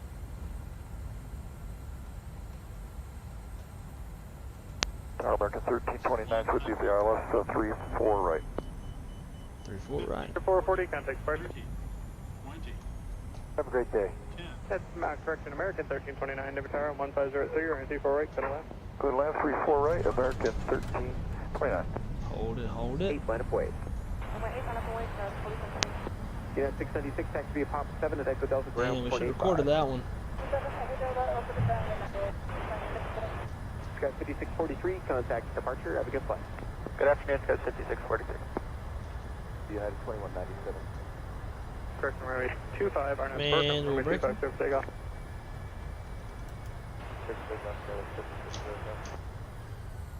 Clear to land, 35 left, United 2197. Man, let's get out the way of this other traffic. It's coming in behind us. There we go. Well, ladies and gentlemen, Welcome back to Denver. It's not really the way we wanted to come back. Was hoping that we would be chauffeured by the one and only Captain Shaquille Oatmeal, but that's the way things go sometimes.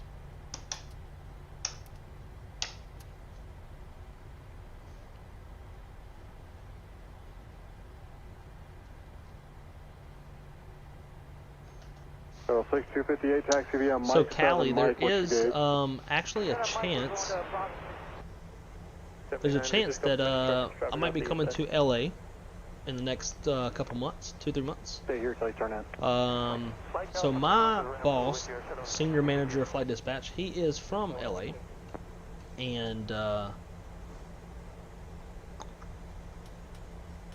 you know, we do station visits every once every quarter. 2453, right turn, taxi via Foxtrot. I went to contact New ground Orleans 121.35. last time, so he was talking to me and was like, hey, you know, where do you think we ought to go for our next station visit? And I was like, well, hey, you know, maybe go back to your stomping grounds.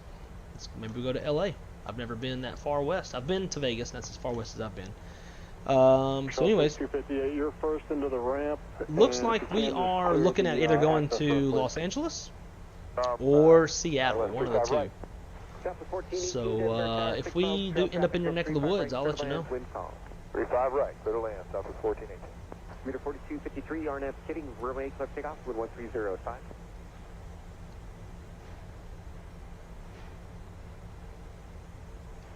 ABEX 3155 heavy, Denver Tower, runway 8, line up way. Something, line up away, ABEX 3155. there's something's up. Like I'm not hearing. Let's see. Yeah, I don't hear the sounds no more.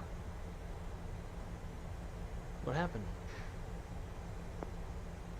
Alright, let's start turning some stuff off.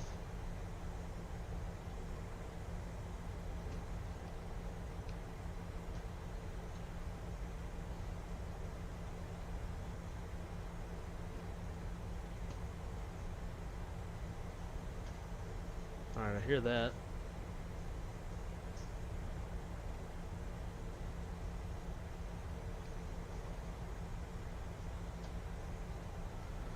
Let's see. I think everything is set with the bleeds on. There we go. Now we got sounds. That was weird. And let's get everything back to 0 for anybody who wants to fly this airplane out of Denver. Airplane will be set up and ready to go for you on New Sky.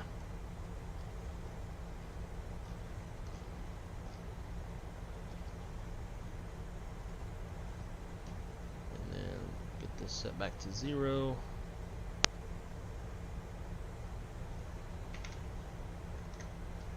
And we'll go to gate Bravo 35 where we started.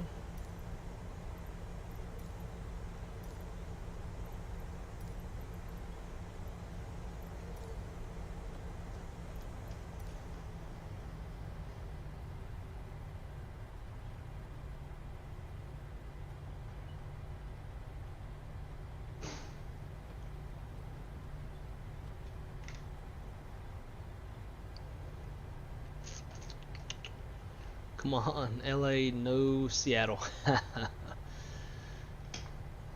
I mean, I'm personally game for either one, because again, I've only been as far west as Vegas. I just really want to be around mountains. I like mountains.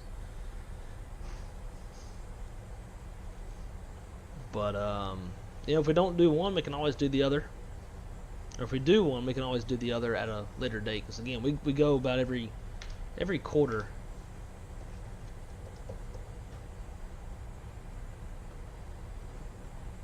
And I have to say, I mean, sometimes my job's fucking annoying and have to sacrifice some time off and stuff like that and go do stuff I don't want to do, but I have to admit, I probably have about the best job in aviation that could ever exist.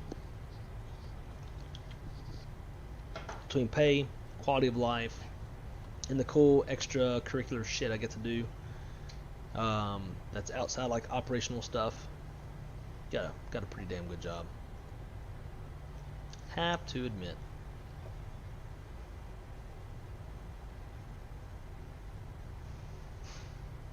Alright, see if I can't get that traffic back and not lose frames and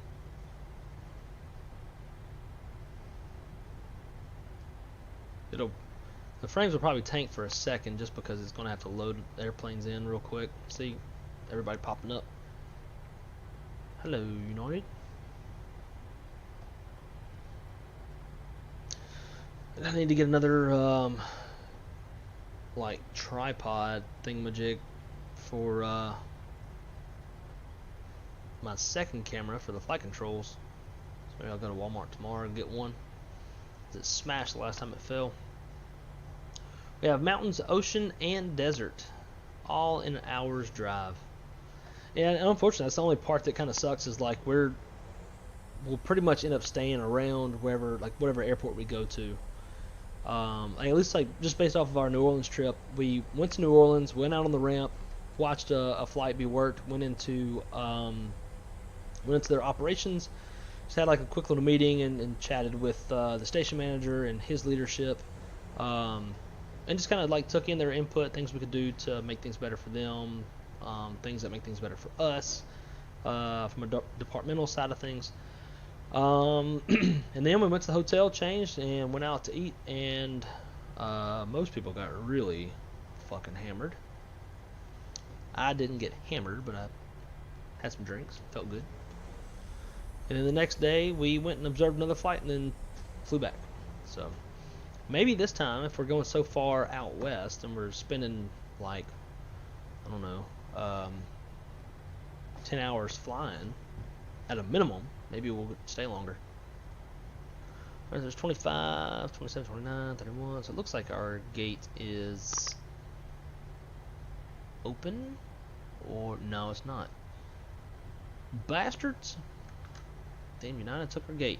Alright, change parking facility. Next. We want Bravo 37 now. Whoa, what? Well, where's 37? Oh, no, 35's open. Alright, go back. Yeah, let's just close this. Cool.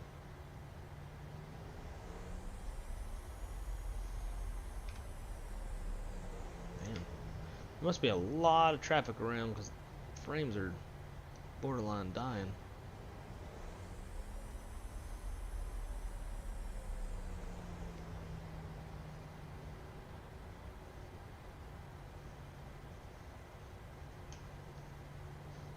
Alright, we'll shut down one.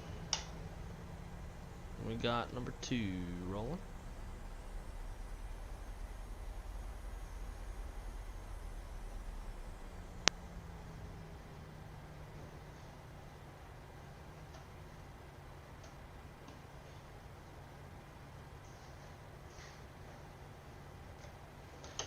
Parking brake set. Thought. There he goes. Parking brake set. APU's on the bus. Shutting down number 2. Killing anti-collision light. Fuel pumps coming off. Hydraulics coming off. Probe heat coming off. Let's get us some ground power. If I pick the right damn page. Ground services, set them chalks. Ground powers are coming.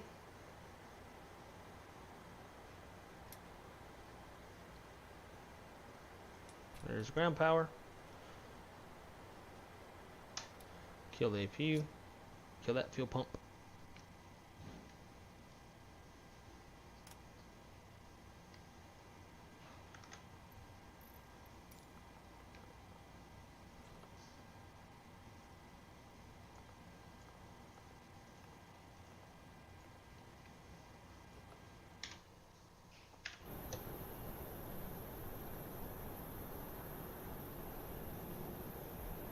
Well, ladies and gentlemen, very, very, very sorry that today's stream did not pan out the way that we hoped it would. That is the world of flight sim for you, especially when it comes to needing software to be reliable. That's usually the case in the world of flight sim. Stuff usually don't work.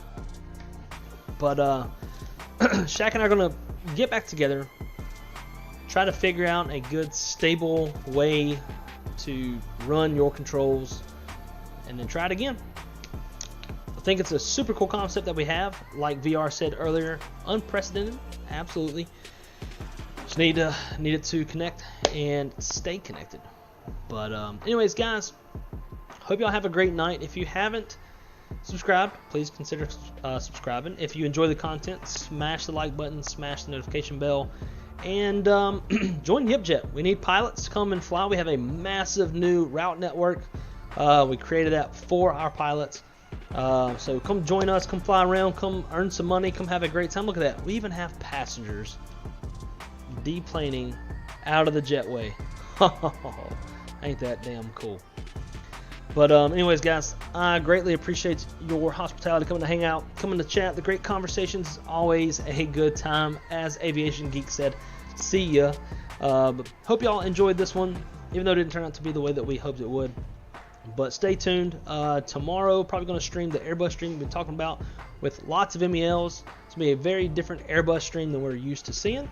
And then maybe Wednesday, if Kjac's not tied up still, if nothing pops up, you know, things come up in our schedules, we'll get together and maybe try this one out again. So we'll see. If so, maybe we'll find some other airports so that you're not having to watch the same airport stuff all over again. But we'll figure that out.